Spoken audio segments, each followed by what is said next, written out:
Hello hello hello hello जी, नमस्कार। की हाल चाल। आपका बहुत बहुत स्वागत है वेदांतु महाराष्ट्र 11th और 12th में। मैं हूं आपकी केमिस्ट्री एडुकेटर वंशिका श्रीवास्तव और स्टूडेंट्स आज अपन करने जा रहे हैं सॉल्यूशन चैप्टर का वन शॉर्ट रिवीजन, वो भी बहुत ही इजी फॉर्म में, और आपके सारे कॉन्सेप्ट्स हो जाएंगे एकदम क्रिस्टल क्लियर। तो चलो जल्दी से स्टार्ट करते हैं बिना किसी टाइम पास के। ये सारे पॉइंट्स लिखे हैं मैंने सॉल्यूशन चैप्टर के कि इसमें आप क्या क्या पढ़ने वाले हो, आपको क्या क्या टॉपिक्स दिए हुए हैं सॉल्यूशन चैप्टर में। देखो, सबसे पहले हम पढ़ेंगे इंट्रोडक्शन टू सॉल्यूशन, जिसमें हम बेसिक टर्म्स पढ़ने वाले हैं। उसके बाद पढ़ेंगे types of solutions, saturated, unsaturated और सुपर सैचुरेटेड सॉल्यूशंस क्या होते हैं वो हम पढ़ेंगे। एक्सप्रेसिंग कॉन्सेंट्रेशन जैसे कि मोलैरिटी, मोलैलिटी, बहुत सारे ऐसे टर्म्स हम पढ़ने वाले हैं। उसके बाद पढ़ेंगे solubility, factors affecting solubility, Henry's law, vapour pressure पढ़ेंगे, रॉल्स लॉ। इसके बाद ideal and non ideal solutions, positive and negative deviation, colligative properties, went of factor. देखो कॉलिगेटिव प्रॉपर्टीज में क्या क्या पढ़ने वाले हैं, relative lowering of vapour pressure, elevation in boiling point, depression in freezing point and osmotic pressure. और इसमें हम और भी सारी चीजें पढ़ेंगे, वेंट ऑफ फैक्टर और relation between went of factor and degree of dissociation. तो ये सारे टॉपिक्स हम कवर करने वाले हैं आज की वीडियो में, तो बहुत ही धमाकेदार होने वाली है। अगर आपने अभी तक लाइक नहीं किया है, जल्दी से वीडियो को लाइक करते हैं और शुरू करते हैं आज का मजेदार सा सेशन। तो देखो बेटा, सॉल्यूशन जो होता है, सॉल्यूशन जब भी बोलेंगे ना तो आपके दिमाग में क्या आना चाहिए, एक ऐसा सॉल्यूशन, एक ऐसा कुछ आपको मिक्सचर दिख रहा है जो कि थ्रू आउट ना सेम है। ठीक है, उसके बारे में हम डिस्कस करेंगे कि वो होमोजेनस है, हेटेरोजेनस है, क्या। लेकिन सबसे पहले डिस्कस करते हैं कि सॉल्यूशन बनता कैसे है ना। अभी देखो, मैंने यहाँ पे एक ग्लास लिया। क्या तुम एक ग्लास इमेजिन कर पा रहे हो मेरे हाथ में? क्या एक ग्लास इमेजिन कर पा रहे हो? बिल्कुल मैम, इमेजिन कर पा रहे हैं। अभी ना मैंने इसमें पानी डाल दिया। क्या डाला? पानी डाला। और ना मैंने इसमें शक्कर डाल दी। शक्कर पता है क्या है? शुगर। शक्कर मतलब ये अपनी शुगर, ठीक है, वो डाल दिया। अभी क्या किया, इसको स्टिर किया। क्या बन गया मैम? ये शक्कर का पानी बन गया। ठीक है, बन गया। अब मैं तुमको बोलूंगी कि बेटा इसको पी के दिखाओ, तो तुम पी लोगे, तुम बोलोगे हाँ मैम ये शक्कर का पानी है। अब अगर मैंने तुमको नहीं बताया होता कि मैंने इसमें शक्कर डाली है, तो क्या तुम देख के बता पाते कि ये शक्कर का पानी है? नहीं बता पाते, नहीं बता पाते ना। तो ऐसे सॉल्यूशंस जो हमको थ्रू आउट सेम दिख रहे हैं, उन्हीं को हम सॉल्यूशंस बोलते हैं। ऐसे मिक्सचर्स जो हमको थ्रू आउट सेम दिख रहे हैं, उसको बोलते हैं सॉल्यूशंस। समझ में आया? तो हमने क्या डाला, दो चीजें डाली थी, सॉल्वेंट और सॉल्यूट। मैम ये सॉल्वेंट सॉल्यूट क्या है अभी बताते हैं, ठीक है। इसको ग्लास को यहां रख देते हैं।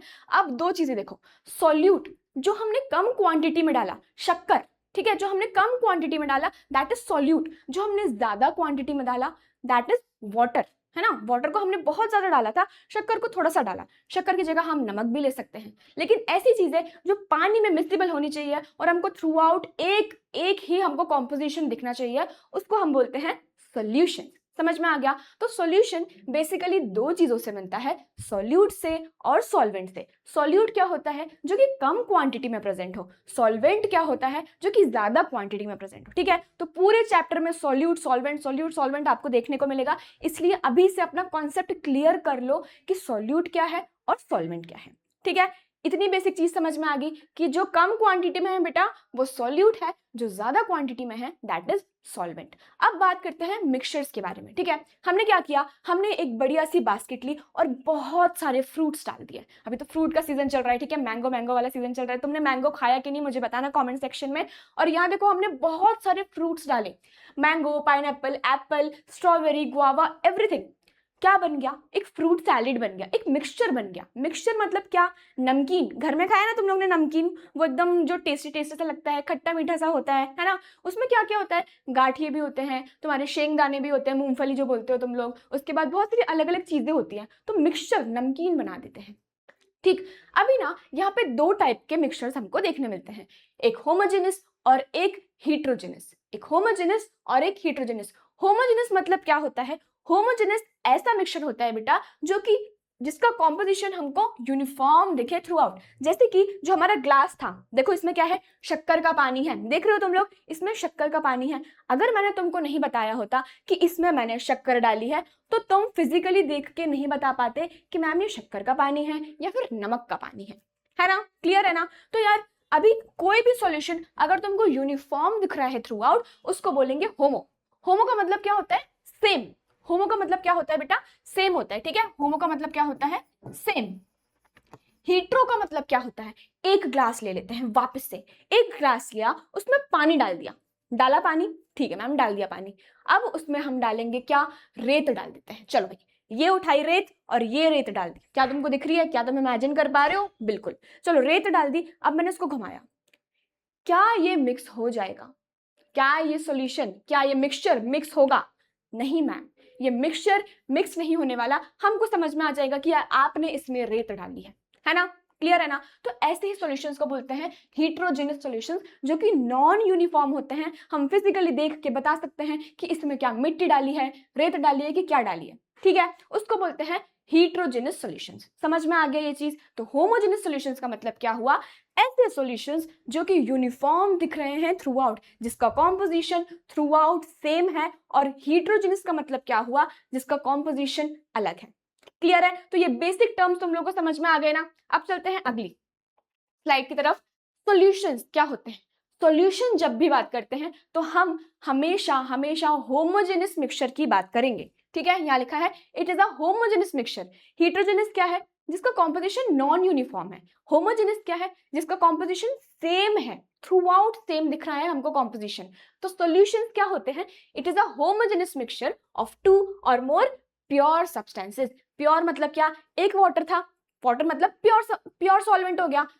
शक्कर लिया, वो भी क्या है, प्योर सॉल्यूट है, उसको जब मिला दिया तो हमको एक सॉल्यूशन मिला, शक्कर का पानी मिल गया, दैट इज सॉल्यूशन। समझ में आ गया। तो it is a homogeneous mixture of two or more pure substance. ये जो लगाया है ना बेटा, ये तुम्हारी टेक्स्ट बुक से लगाया है, ठीक है, ये तुम्हारी टेक्स्ट बुक से लगाया है। अभी तुमको समझ में आ गया कि सॉल्यूशन जो होता है, अगर तुम टेक्स्ट बुक खोल के देखोगे अपनी केमिस्ट्री की, तो वहां पे तुमको ये वाली डेफिनेशन मिल जाएगी, ठीक है। क्या है बेटा, homogeneous mixtures of two or more pure substances. Clear है, चलिए बहुत बढ़िया। तो अब ये देखो, यहाँ पे सॉल्यूशन जो है वो किससे मिलके बना है, मैंने आपको बताया था सॉल्यूट से और सॉल्वेंट से। जब भी आप सॉल्यूट और सॉल्वेंट को प्लस कर देते हो, मिला देते हो, आपको बढ़िया सा सॉल्यूशन मिल जाता है, ठीक है, बढ़िया सा सॉल्यूशन मिल जाएगा। यहाँ पे हमने क्या बनाया है, यहाँ पे नमक का पानी बनाया है, नमक डाला, नमक क्या है बेटा, यहाँ पे सॉल्यूट है, क्या है, सॉल्यूट है। वाटर क्या है यहाँ पे मैम, सॉल्वेंट है, क्या है बेटा, सॉल्वेंट है, ठीक है। तो मुझे लगता है कि सॉल्यूशन ना तुम लोग को बहुत ही अच्छे तरीके से क्लियर हो गया होगा। बेसिक टर्म्स, सॉल्यूट, सॉल्वेंट और सॉल्यूशन क्या होता है, होमोजेनस मिक्सचर्स क्या होते हैं, ठीक है। ये वाला जो क्वेश्चन है ना एग्जाम में डायरेक्टली आ जाता है, तुमको टिक करने आ जाएगा कि solution is a dash mixture. कौन सा है, होमोजेनस मिक्सचर होता है। क्लियर है, क्लियर है, क्लियर है, डन डन डन। चलो भैया बहुत बढ़िया। अब आगे चलते हैं टाइप्स ऑफ सॉल्यूशन पे। बहुत ही मजेदार सी टेबल है, ठीक है, तुम लोग को ऐसे याद हो जाएगी। अभी ना बहुत कंफ्यूजिंग लग रहा होगा मैम ये है क्या, लेकिन अभी तुम लोग ध्यान से सुनना।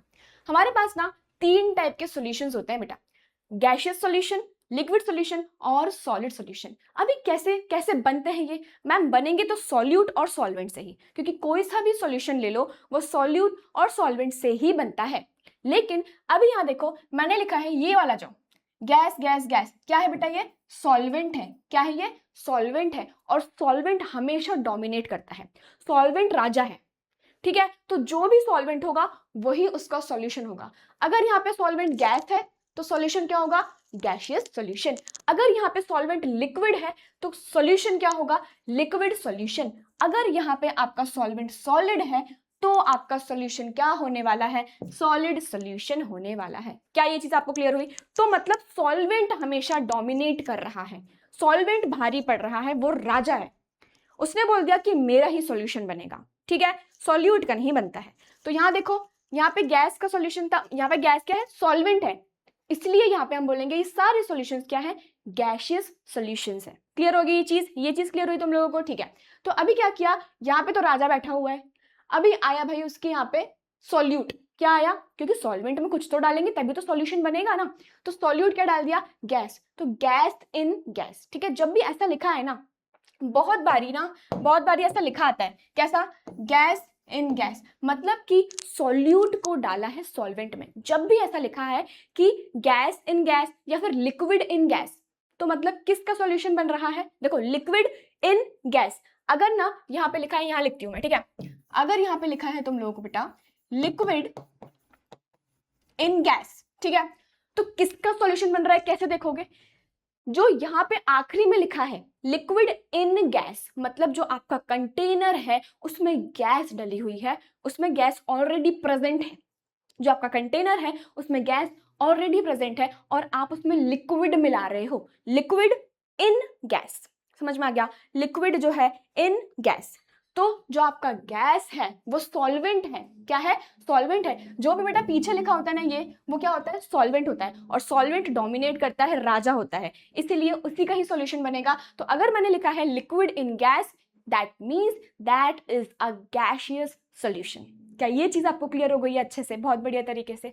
चल, तो अभी ना यहाँ पे एग्जांपल्स डिस्कस करते हैं। गैस इन गैस का एग्जांपल क्या है? Mixture of oxygen and nitrogen gas. अपने आसपास तो बहुत सारी गैसेज है, ऑक्सीजन है, नाइट्रोजन है, कार्बन डाइऑक्साइड है। तो ये क्या हो गया? गैस इन गैस, मतलब मिक्सचर्स है यहाँ पे। ठीक है, सॉल्यूशन बन गया किसका? गैसेस और गैसेस का। अब बोल रहा है लिक्विड इन गैस, मतलब कि लिक्विड को डाला है किसमें? गैस में। Chloroform mixed with nitrogen gas. ये आप एग्जांपल्स देख लो, आपके टेक्स्ट बुक में भी आपको एग्जांपल्स मिल जाएंगे, है ना।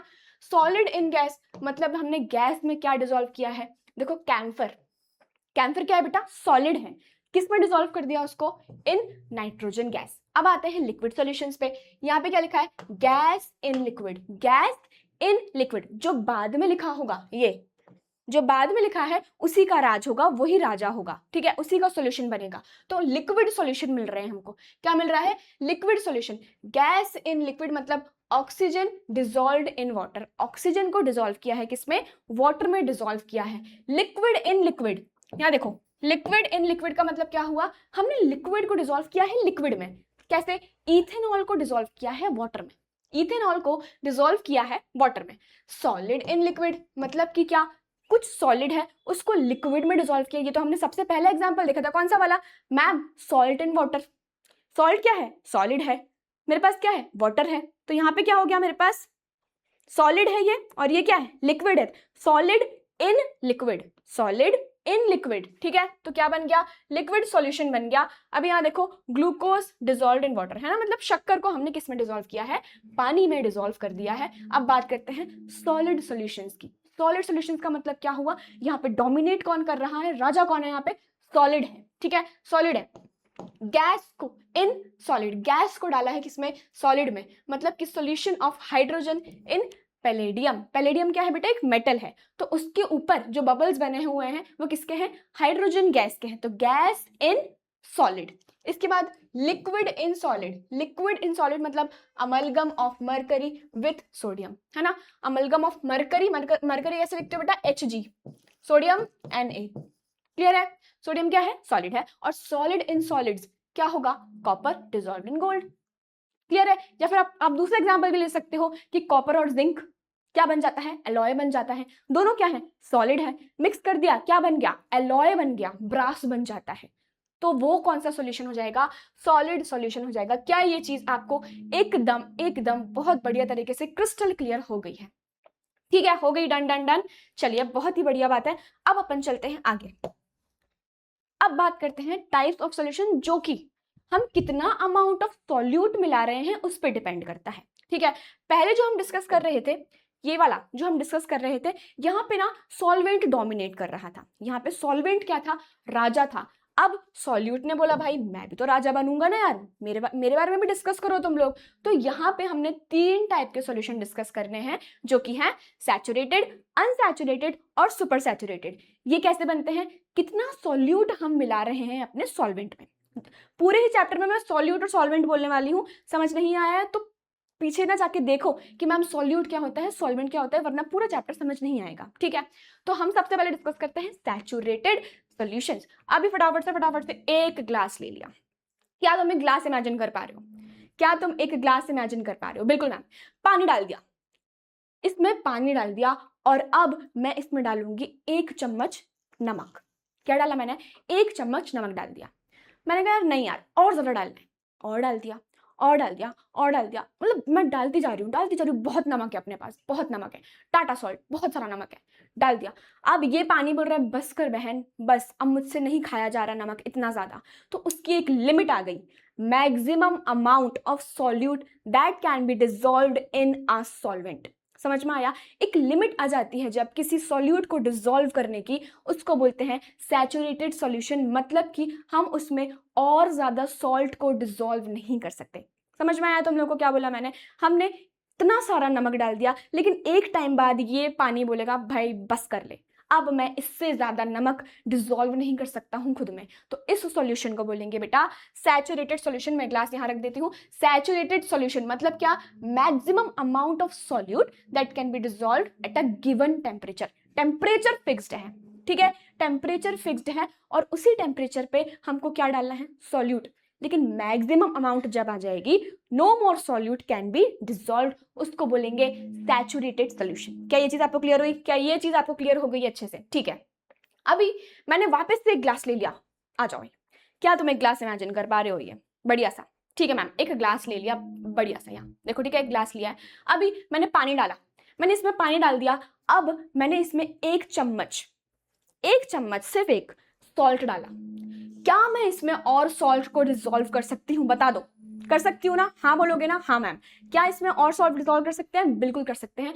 ऐसे सॉल्यूशंस जिसमें अपन सॉल्यूट को और ऐड कर सकते हैं, that is known as unsaturated solution. ऐसे सॉल्यूशंस, वापस से सुनो, ऐसे सॉल्यूशंस जिसमें हम और सॉल्यूट ऐड कर सकते हैं, और नमक डाल सकती हूं मैं इसमें। अभी इसकी लिमिट कुछ नहीं आई है, ठीक है, और सॉल्यूट डाल सकती हूं, दैट इज नोन एज बेटा व्हाट? Unsaturated solution. क्या बोलते हैं?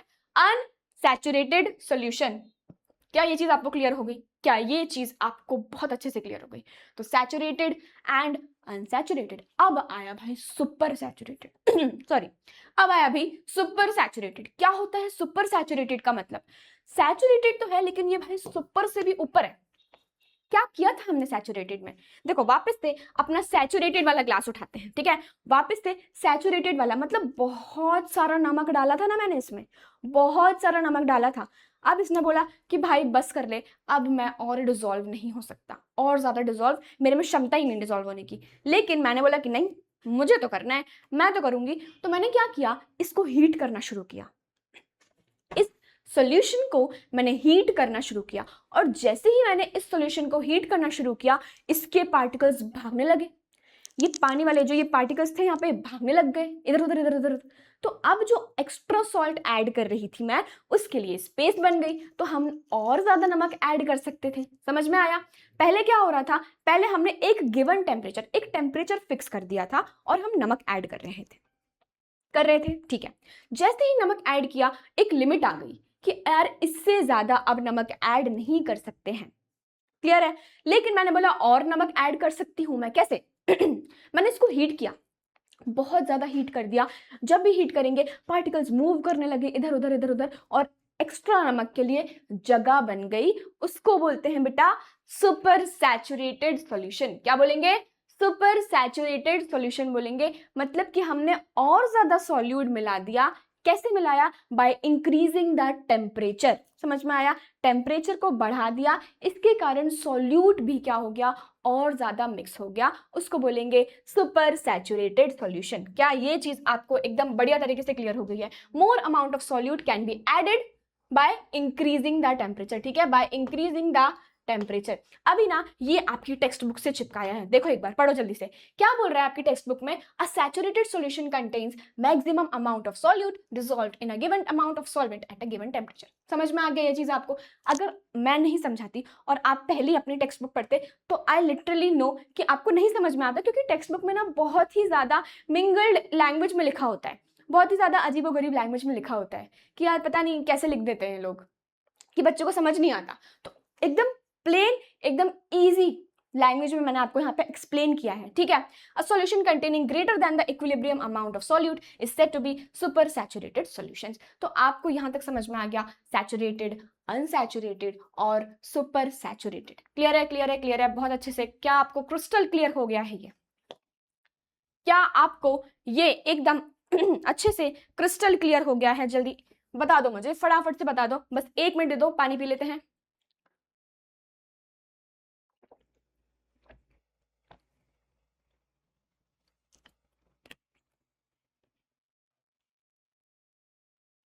ओके ओके ओके, चलिए अब बात करते हैं बेटा expressing the concentrations of solution. जब भी आपका कंसंट्रेशन टर्म आ जाएगा कि यार इस सॉल्यूशन का ये कंसंट्रेशन है, कंफ्यूज नहीं होना, उसमें ये पूछ रहा है कि कितना सॉल्यूट मिलाया है। जब भी किसी भी सॉल्यूशन की कंसंट्रेशन की बात की जाए ना, मतलब वो ये बोल रहे हैं कि इसमें इतना हमने 1 चम्मच 2 चम्मच कितना कितना सॉल्यूट मिलाया है।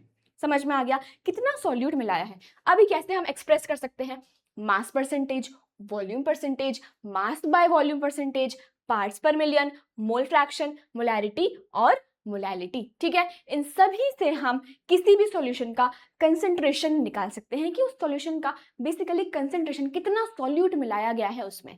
क्लियर है, कितना सॉल्यूट मिलाया गया है। सबसे पहले बात करते हैं मास परसेंटेज। क्या होता है mass percentage? Mass of the component, जो भी आपका कंपोनेंट है। कंपोनेंट का मतलब क्या हुआ, यहाँ पे कंपोनेंट का मतलब हुआ सॉल्यूट भी, ठीक है, और सॉल्वेंट भी, दोनों की ही बात की जा रही है। सॉल्यूट की भी बात की जा रही है और सॉल्वेंट की भी बात की जा रही है। तो mass of the component upon total mass of the solution into 100 कर देना है, आपका मास परसेंटेज आ जाएगा।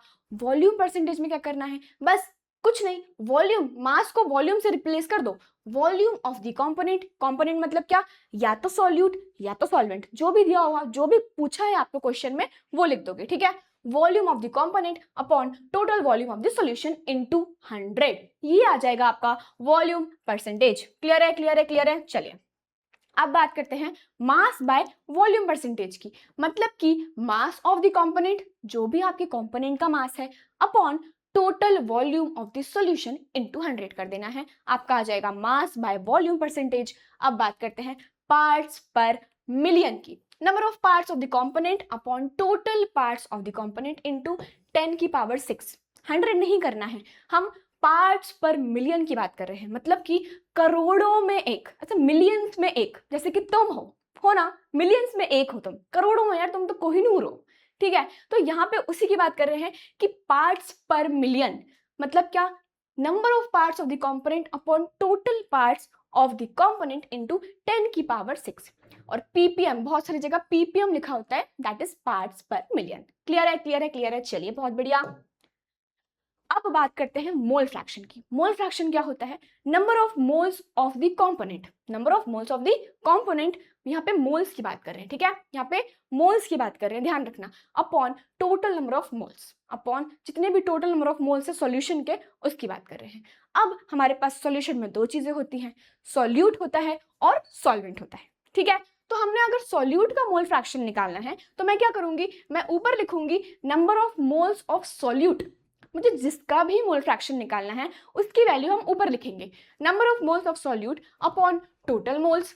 ए और बी क्या है आपका, एक तो ए हो गया आपका सॉल्यूट, बी हो गया आपका सॉल्वेंट। ठीक है, तो यहाँ पे number of moles of solute upon यहाँ पे क्या है, total number of moles. Clear है। अभी सॉल्वेंट की बात करते हैं। यहाँ पे अगर मुझे सॉल्वेंट का नंबर ऑफ मोल्स निकालने हैं तो मैं क्या करूंगी, number of moles of B upon total moles. Clear है, यहाँ पे टोटल मोल्स कर देने हैं। और मोल फ्रैक्शन को बेटा हम रिप्रेजेंट करते हैं किससे, काय से।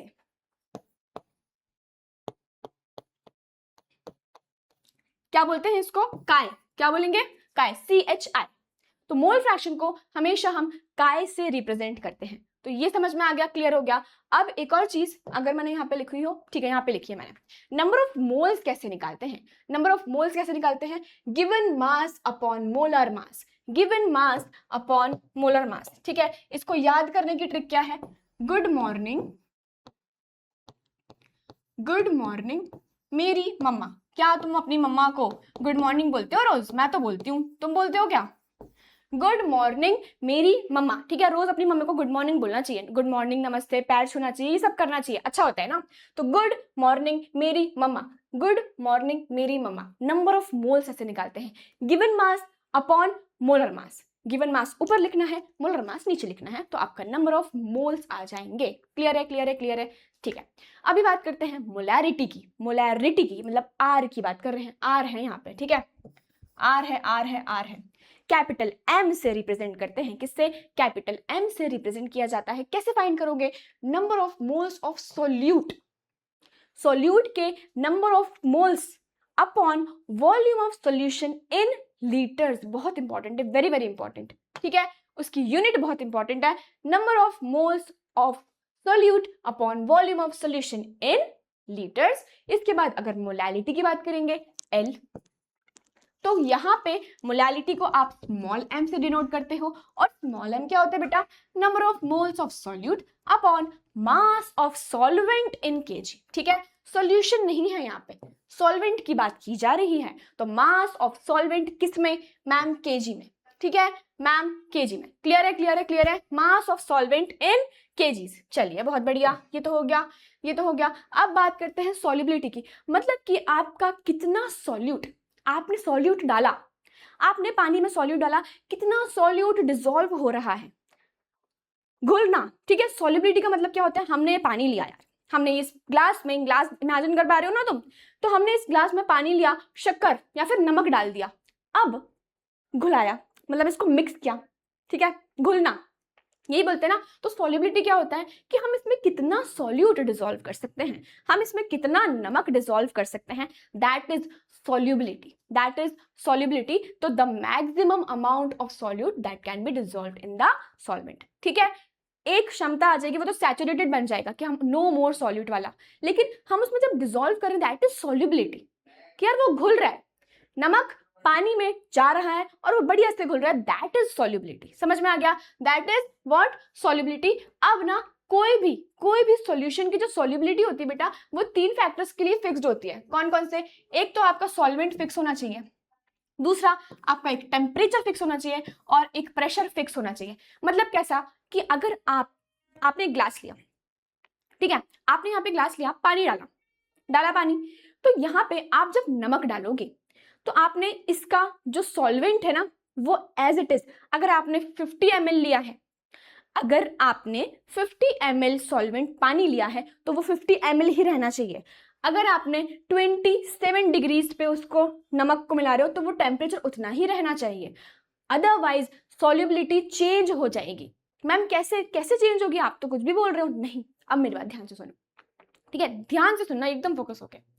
यार मेरे पास ये पानी का ग्लास है, मैंने इसमें 50 ml पानी लिया। कितना लिया मैम, 50 ml पानी लिया।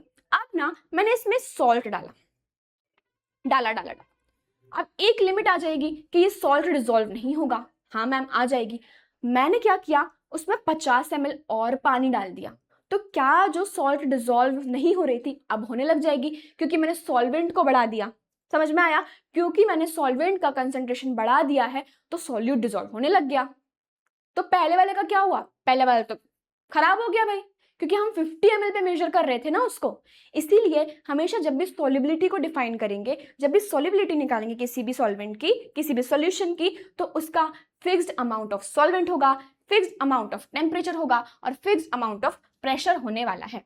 क्लियर है आपको ये चीज, क्लियर है, क्लियर है, क्लियर है। जल्दी बताओ, फटाफट से मुझे बता दो कि क्या मैम आपको ये सॉल्युबिलिटी का कॉन्सेप्ट क्रिस्टल क्लियर हो गया है।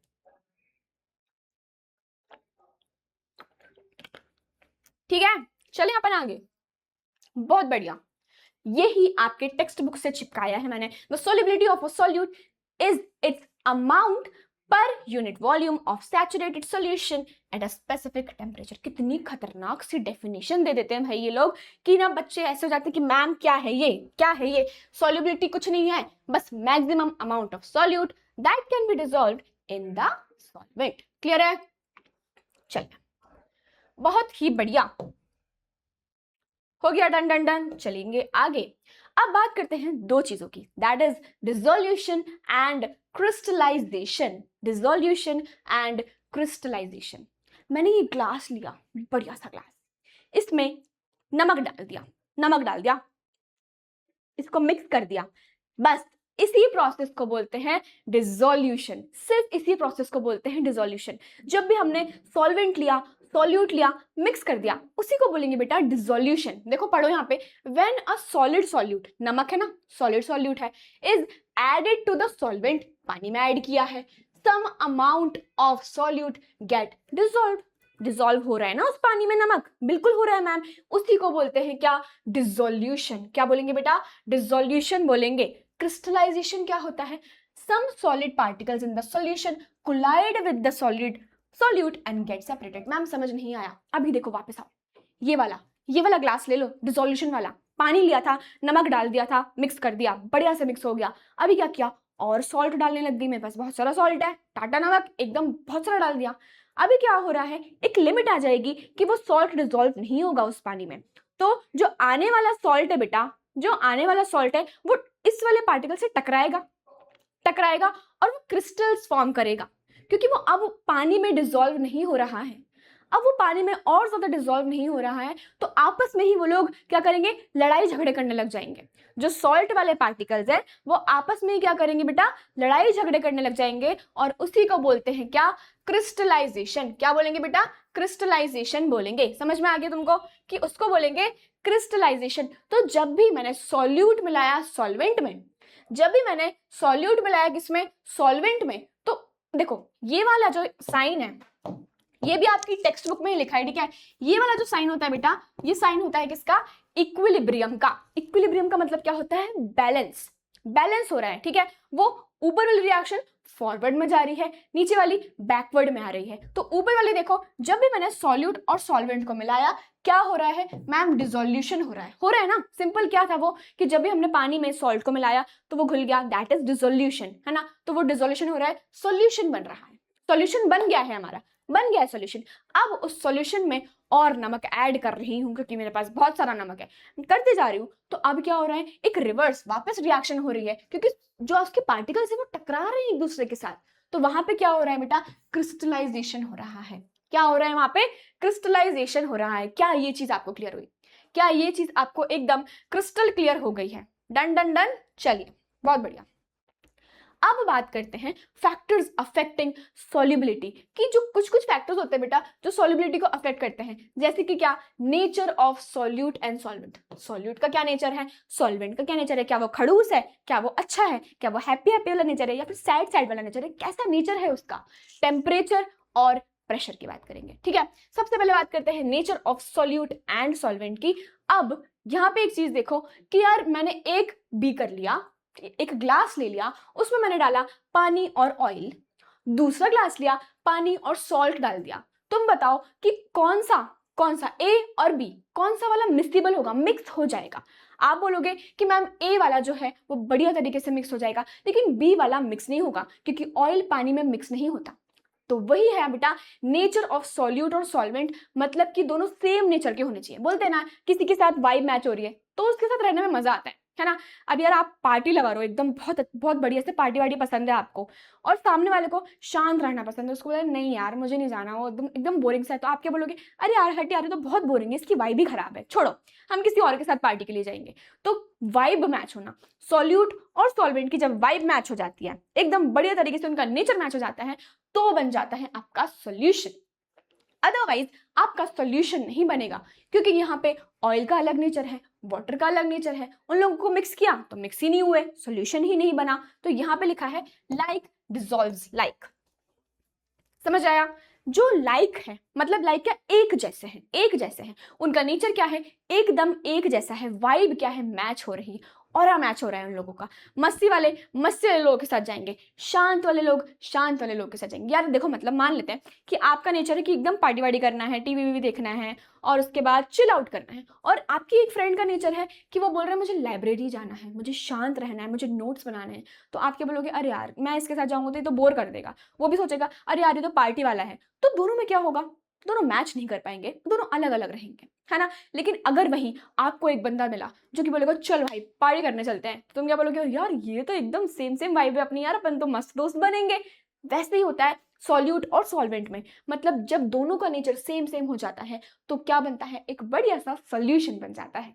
अब बात करते हैं यहाँ पे पोलर क्या होता है। पोलर का मतलब होता है जहां पे इलेक्ट्रोनेगेटिविटी डिफरेंस आ जाए, ठीक है। इलेक्ट्रोनेगेटिविटी डिफरेंस का मतलब क्या होता है, यहाँ देखो जो आपका क्लोरीन है वो ज्यादा पावरफुल है और हाइड्रोजन है वो कम पावरफुल है, उन दोनों के बीच में एक रस्सी है, ये एक रस्सी है दोनों के बीच में। अब क्या हुआ, क्लोरीन ने बोला भाई मैं बहुत पावरफुल हूं, मैं पूरी रस्सी खींच लूंगा। जैसे उसने पूरी रस्सी खींची क्या हुआ, सारे इलेक्ट्रॉन्स क्लोरीन के पास आ गए और हाइड्रोजन बेचारा दुखी हो गया। तो यहाँ पे वही हो रहा है कि यार क्लोरीन के पास सारे इलेक्ट्रॉन्स आ गए, उस पर आ गया नेगेटिव चार्ज और हाइड्रोजन पे आ गया पॉजिटिव चार्ज। तो जब भी किसी भी मॉलिक्यूल में ये पॉजिटिव नेगेटिव क्रिएट हो जाता है ना, उसी को बोलते हैं क्या, पोलर। पोलर समझ में आ गया, पोलर बोलते हैं, पोलर मॉलिक्यूल। तो पोलर मॉलिक्यूल्स हमेशा पोलर मॉलिक्यूल्स के साथ ही जाएंगे। पोलर मॉलिक्यूल्स कभी भी नॉन पोलर मॉलिक्यूल्स के साथ नहीं जाएंगे। मैम नॉन पोलर क्या होता है? ऐसे मॉलिक्यूल्स जिसमें चार्ज नहीं आ रहा। कैसे कैसे कैसे कैसे? यहाँ देखो, मैंने लिखा H और H। अभी कोई भी रस्सी खींचे, दोनों के पास इक्वल इक्वल जाएगी, क्योंकि दोनों ही इक्वल इक्वल पावरफुल हैं।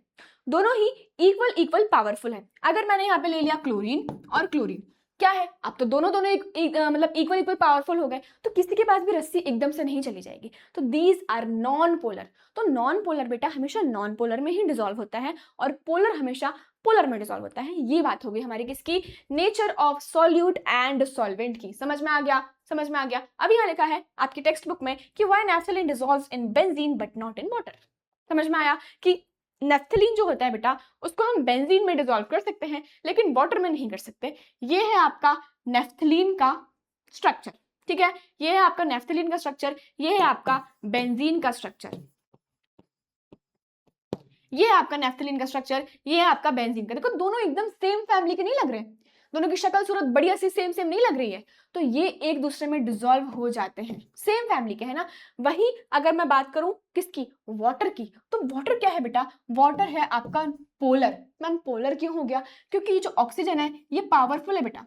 यहाँ पे ये हाइड्रोजन के इलेक्ट्रॉन्स लेता है और इस पे आ जाता है क्या, क्या आ जाता है उस पे, पार्शियल नेगेटिव, और इन पे पार्शियल पॉजिटिव चार्ज आ जाता है। तो पोलर, पोलैरिटी आ गई यहाँ पे।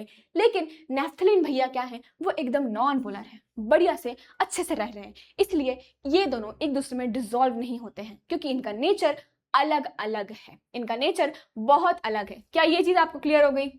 क्या ये चीज आपको अच्छे से क्लियर हुई है? चलिए अब बात करते हैं बेटा टेम्परेचर की। टेम्परेचर में क्या होगा अगर हम टेम्परेचर बढ़ा देंगे या फिर हम टेम्परेचर नीचे कर देंगे, घटा देंगे, तो क्या होने वाला है। उससे पहले अपन पढ़ते हैं ली चैटरलीज प्रिंसिपल। ली चैटरलीज प्रिंसिपल क्या बोलता है, देखो हम लोग भी हैं, है ना, हम सब हैं, तो हमको ना एकदम शांत, हमको एकदम बैलेंस लाइफ जीना अच्छा लगता है, कि यार स्टेबिलिटी हो थोड़ी लाइफ में, हम लोग एकदम आराम से रहें। ये नहीं कि भागा दौड़ी कर रहे हैं, प्रेशर है बहुत ज़्यादा, तो अनस्टेबल हो जाती है लाइफ बहुत ज़्यादा, है ना। हेल्थ खराब हो रही है, माइंड खराब हो रहा है, तो बहुत अनस्टेबल हो जाती है लाइफ। लेकिन हम सभी को क्या पसंद है, स्टेबिलिटी पसंद है, हर एक चीज़ में, फाइनेंशियली भी, इकोनॉमिकली भी, फिजिकली भी, मेंटली भी, एवरीथिंग, ठीक है। अब ली चैटरलीज प्रिंसिपल क्या बोलता है कि यार किसी को भी, जो इंसान या फिर जो भी सब्सटेंस इक्विलिब्रियम पे है, इक्विलिब्रियम मतलब क्या, बैलेंस स्टेट ऑफ माइंड पे है, एकदम बैलेंस, शांत, एकदम ऐसे इक्विलिब्रियम स्टेट पे है, तो अगर उसको एक्सटर्नल कोई डिस्टर्ब करने आएगा तो वो उस फोर्स को ऑपोज करेगा। मान लेते हैं मैं बढ़िया से मेडिटेट कर रही हूँ, ऐसे करके मैं मेडिटेट कर रही हूँ, अभी ना कोई बहुत ढोल ढमाके बजा के आ गए, ऐसे बैंड बाजा निकालने लग गए, यार मैं डिस्टर्ब हो जाऊंगी, क्योंकि मैं तो बढ़िया से अच्छे से मेडिटेट कर रही थी यहाँ पे, लेकिन जैसे वो आए मेरे यहाँ पे ऐसे हो, यार क्या, कौन है यार, डिस्टर्ब हो रहा है मुझे बहुत ज़्यादा। एक पॉइंट ऑफ टाइम के बाद लगेगा मुझे क्या है ये, कौन है यार ये, तो मैं क्या करूँगी, मैं उठूंगी वहाँ से और मैं दूसरे कमरे में चली जाऊँगी, वहाँ पे जहाँ पे मुझे शांति मिले। तो मैंने क्या किया, उस फोर्स को अपोज कर दिया, उस फोर्स को मैंने एकदम नेग्लेक्ट कर दिया, अपोज कर दिया, क्योंकि भाई मुझे मेरी शांति पसंद है। बस ली चैटरलीज प्रिंसिपल भी यही बोलता है कि जो भी आपका मान लेते हैं जो भी आपका प्रोसेस है वो इक्विलिब्रियम पे है, जो भी आपका प्रोसेस है वो इक्विलिब्रियम पे है, शांत बैठा हुआ है, और उसको अगर टेम्परेचर प्रेशर बढ़ा देंगे, घटा देंगे, तो वो उस फोर्स को ऑपोज करेगा। समझ में आ गया, उस फोर्स को ऑपोज करेगा और वापस से इक्विलिब्रियम पे आने के लिए कोशिश करेगा। क्लियर है? अब बात करते हैं यहाँ पे दो प्रोसेस की, दैट इज एंडोथर्मिक और एक्सोथर्मिक। एंडोथर्मिक में क्या होता है, एनर्जी एब्जॉर्ब होती है, हमेशा वो वाला प्रोसेस जिसमें एनर्जी एब्जॉर्ब हो रही है, और एक्सो मतलब एक्सहेल करते हैं ना, रिलीज कर रहे हैं, CO2 एक्सहेल कर रहे हैं, दैट इज एनर्जी आपकी रिलीज हो रही है, एनर्जी क्या हो रही है, रिलीज हो रही है। अभी यहाँ पे सॉल्युबिलिटी और टेम्परेचर का क्या ताल्लुक है, क्या उनका रिलेशन है, तो जब भी बेटा टेम्परेचर आप बढ़ाते हो, जब भी आप टेम्परेचर बढ़ाओगे तो सॉल्युबिलिटी भी बढ़ जाएगी। आपने किसी बीकर में बढ़िया पानी वानी लिया है ना, उसको हीट करने लगे, शक्कर डाली, तो क्या वो सॉल्युबिलिटी बढ़ गई ना उसकी, अच्छे से मिक्स हो जाएगा। अगर आपने नॉर्मल लिया पानी और शक्कर ली और उसको मिक्स किया, तो मिक्स होगा वो, लेकिन अगर आप उसको हीट करने लगोगे तो सॉल्युबिलिटी इंक्रीज हो जाएगी, बढ़ जाएगी। दैट मीन्स जब भी आप टेम्परेचर बढ़ाओगे तो सॉल्युबिलिटी भी क्या होगी, बढ़ जाएगी। वही बात करते हैं एक्सोथर्मिक प्रोसेस की। तो अगर आप टेम्परेचर बढ़ाते हो, टेम्परेचर बढ़ाओगे तो सॉल्युबिलिटी डिक्रीज होगी। क्यों मैम, ऐसा क्यों हो रहा है? क्योंकि बेटा ये प्रोसेस एक्सोथर्मिक है, ऑलरेडी बहुत ज्यादा हीट रिलीज हो रही है, उसके ऊपर से हमने टेम्परेचर और बढ़ा दिया। हीट ऑलरेडी रिलीज हो रही थी इस प्रोसेस में, हीट रिलीज कर रहा था वो, ठीक है, आग लग रही थी, एकदम बहुत भयंकर आग लगी हुई थी। हमने क्या किया, और आग दे रहे हैं उसको, और आग दे रहे हैं, तो सॉल्युबिलिटी क्या हो रहा है, डिक्रीज हो जाएगी। वो बोलेगी भाई क्या हो रहा है, ये तो ऑलरेडी मेरा प्रोसेस एक्सोथर्मिक है, तुम लोग और ऊपर से टेम्परेचर बढ़ाए जा रहे हो, बढ़ाए जा रहे हो, तो सॉल्युबिलिटी डिक्रीज हो जाएगी। क्या ये चीज आपको क्लियर हुई है? क्या ये चीज आपको अच्छे से क्लियर हो गई है? ठीक है, अब बात कर लेते हैं नेक्स्ट वाला। यहाँ देखो एक और आपका चीज ना यहाँ पे दी हुई है, आपकी बुक में एक ग्राफ दिया हुआ है जिसमें आपको टेम्परेचर दिया हुआ है और सॉल्युबिलिटी दिया हुआ है। यहाँ देखो जो आपका KNO3 है और आपका NaNO3 है, ठीक है, ये दोनों, इनका ग्राफ एकदम स्टीप बना है। जैसे ही टेम्परेचर इंक्रीज करेंगे सॉल्युबिलिटी भी क्या करती है, इंक्रीज कर देगी, इंक्रीज कर रही है। देखो ये दोनों ग्राफ देख लो, इंक्रीज कर रही है। अगर हम वही बात करते हैं देखो KCl NaCl की, कुछ नहीं हो रहा, बहुत हल्की सी इंक्रीज करिए, ठीक है। तो ये ग्राफ्स वही बता रहे हैं कि टेम्परेचर जो है वो कैसे रिलेटेड है, सॉल्युबिलिटी से। क्लियर है? टेम्परेचर कैसे रिलेटेड है, सॉल्युबिलिटी से। अब बात करते हैं प्रेशर की, कि सॉल्युबिलिटी पे प्रेशर का क्या इंपैक्ट आएगा। तो गैसेस गेट कंप्रेस्ड इजीली, तो हमको पता ही है कि जो गैसेस होती हैं वो इजीली क्या करते हैं, कंप्रेस्ड हो जाती हैं। क्या हो जाती है, कंप्रेस, मतलब कि उनको अगर प्रेस करेंगे तो कंप्रेस हो जाएंगी। एक बैलून है, ठीक है, बैलून को ब्लो करो, उसमें गैस भर गई, उसको हम प्रेस करते तो कंप्रेस होता है ना, दब जाता है आराम से। वही है सॉलिड लिया, ये पेन है, सॉलिड है, इसको मैं प्रेस करूंगी, बहुत प्रेस कर दिया, देखो देखो देखो देखो, क्या ये कंप्रेस हो रहा है, नहीं हो रहा। लेकिन गैसेस क्या होती हैं, कंप्रेस हो जाती हैं। कंप्रेस कोई बहुत बड़ा वर्ड नहीं है, मतलब उसको प्रेस करना है अपन को, ठीक है। यहाँ पे सॉलिड और लिक्विड में क्या होता है, कंप्रेशन नहीं होता। अब बात करते हैं हेनरीज लॉ की। अब बात करते हैं बेटा, बहुत ही इंपॉर्टेंट है ये, ठीक है, बहुत ही इंपॉर्टेंट है आपका हेनरी लॉ। हेनरी लॉ क्या बोलता है, हेनरी लॉ कि यार जितना ज्यादा आप प्रेशर लगाओगे उतना ही ज्यादा गैसेस लिक्विड में बहुत अच्छे से डिसॉल्व हो जाएंगी। वापस से सुनो, जितना ज्यादा प्रेशर लगाएंगे, जितना ज्यादा प्रेशर लगाएंगे उतना ही ज्यादा क्या होगा, जो आपकी गैसेस हैं वो लिक्विड में अच्छे से डिसॉल्व हो जाएंगी। अच्छे से क्या होगा, डिसॉल्व हो जाएंगी। मतलब जो आपका प्रेशर है that is directly proportional to the solubility, ठीक है। सॉल्युबिलिटी बहुत अच्छा करना है, बहुत बढ़ाना है, तो प्रेशर को इंक्रीज कर दो। ये दोनों क्या है, डायरेक्टली प्रोपोर्शनल है। क्या है, डायरेक्टली प्रोपोर्शनल है। और जब भी आप इस प्रोपोर्शनलिटी का साइन हटा दोगे आपको यहाँ पे मिलेगा KH, that is Henrys constant, ठीक है, that is Henrys constant, H है ये। क्या ये हेनरीज कांस्टेंट है? क्या है बेटा, हेनरीज कांस्टेंट है। क्या ये चीज आपको क्लियर हुई? तो आप जितना प्रेशर लगाओगे गैसेस उतनी अच्छे से कंप्रेस होती हैं, है ना, ये तो हमने पढ़ा ही है कि गैसेस का कंप्रेसिबिलिटी बहुत अच्छी होती है। तो जितना ज्यादा प्रेस करोगे उतना ही ज्यादा वो बहुत अच्छे से कंप्रेस हो जाएगी। क्लियर हो गया आपको, ये चीज क्लियर हो गई? तो हेनरी लॉ भी यही बोलता है कि जितने ज्यादा प्रेशर लगा दोगे बेटा सॉल्युबिलिटी भी उतनी ही ज्यादा होने वाली है, उतनी ही ज्यादा होने वाली है। अब बात करते हैं यहाँ पे CO2 की, है ना। आपने कोको कोला तो पी होगी, Coca Cola, Fanta, Sprite, Pepsi, ये सब बहुत सारी चीजें हैं जिसमें एक फिज आता है।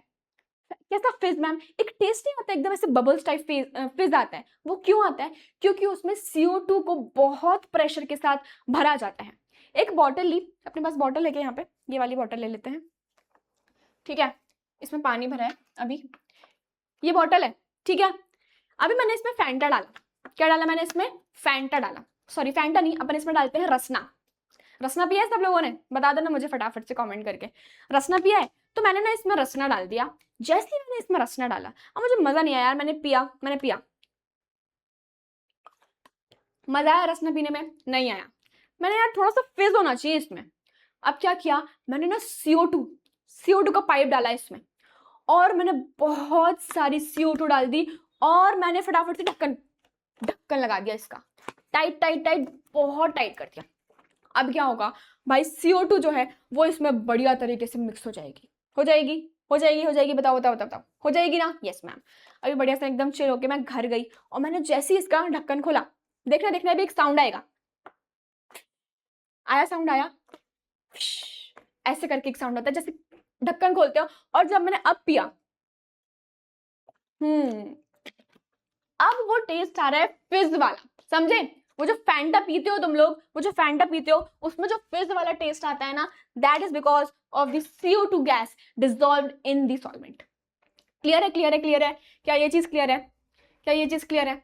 अभी ना आपकी टेक्स्ट बुक में यहाँ पे एक और एक्सेप्शन दिया है, ठीक है? क्या दिया है? Exception, exception to Henry's law, exception to Henry's law. आपकी दो गैसेस हैं, दो गैसेस है। कौन कौन सी बेटा? एक है आपकी NH3 और एक है आपकी CO2। ये ना हेनरी लॉ को क्या करती हैं, मतलब हेनरी लॉ ना इन पे अप्लाइड नहीं होता। मैम आप तो बोल रहे हो कि ये तो हेनरी लॉ फॉलो करता है, ये हेनरी लॉ नहीं करता, क्या बोलना चाह रहे हो? मैं ये बोल रही हूँ कि NH3 और CO2 जो है ना, इनका जो अप्लाइड प्रेशर है वो बहुत ज्यादा होता है। क्यों? एक्सपेक्टेड प्रेशर बहुत ज्यादा होता है। क्यों? क्योंकि यार ये गैसेस ना पानी में डिसॉल्व हो जाती हैं, पानी में डिसॉल्व हो जाती हैं, तो हेनरी लॉ का जो प्रेशर है वो इससे क्या होता है, बहुत ज्यादा होता है। इसलिए ये दोनों गैसेस क्या है, एक्सेप्शन में आ जाएंगी। क्यों? क्योंकि ये वाटर के साथ रिएक्ट कर जाती हैं, ठीक है? वाटर के साथ रिएक्ट कर जाती हैं। क्या बनता है वाटर के साथ रिएक्ट करके? NH4OH बना लेता है ये, और ये बनाएगा आपका, क्या बनाएगा ये? H2CO3, ठीक है? ये बना लेता है।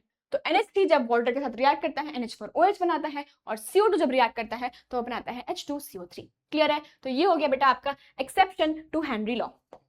चलिए अब बात कर लेते हैं वेपर प्रेशर की। बहुत ही मस्त और बहुत ही अमेजिंग सा टॉपिक है वेपर प्रेशर, ठीक है? वेपर प्रेशर क्या होता है? क्या होता है वेपर प्रेशर?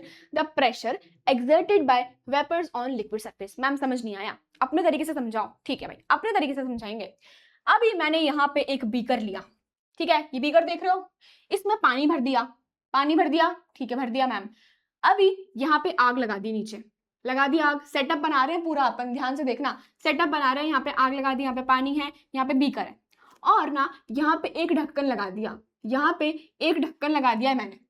अब क्या होगा तुम मुझे बताओ? जैसे ही बेटा इसको हीट करूंगी, लिक्विड चेंज होगा किसमें? गैस में। लिक्विड चेंज हो रहा है गैस में, तो ये भाप बनेगी, भाप बन रही है, भाप बन रही है।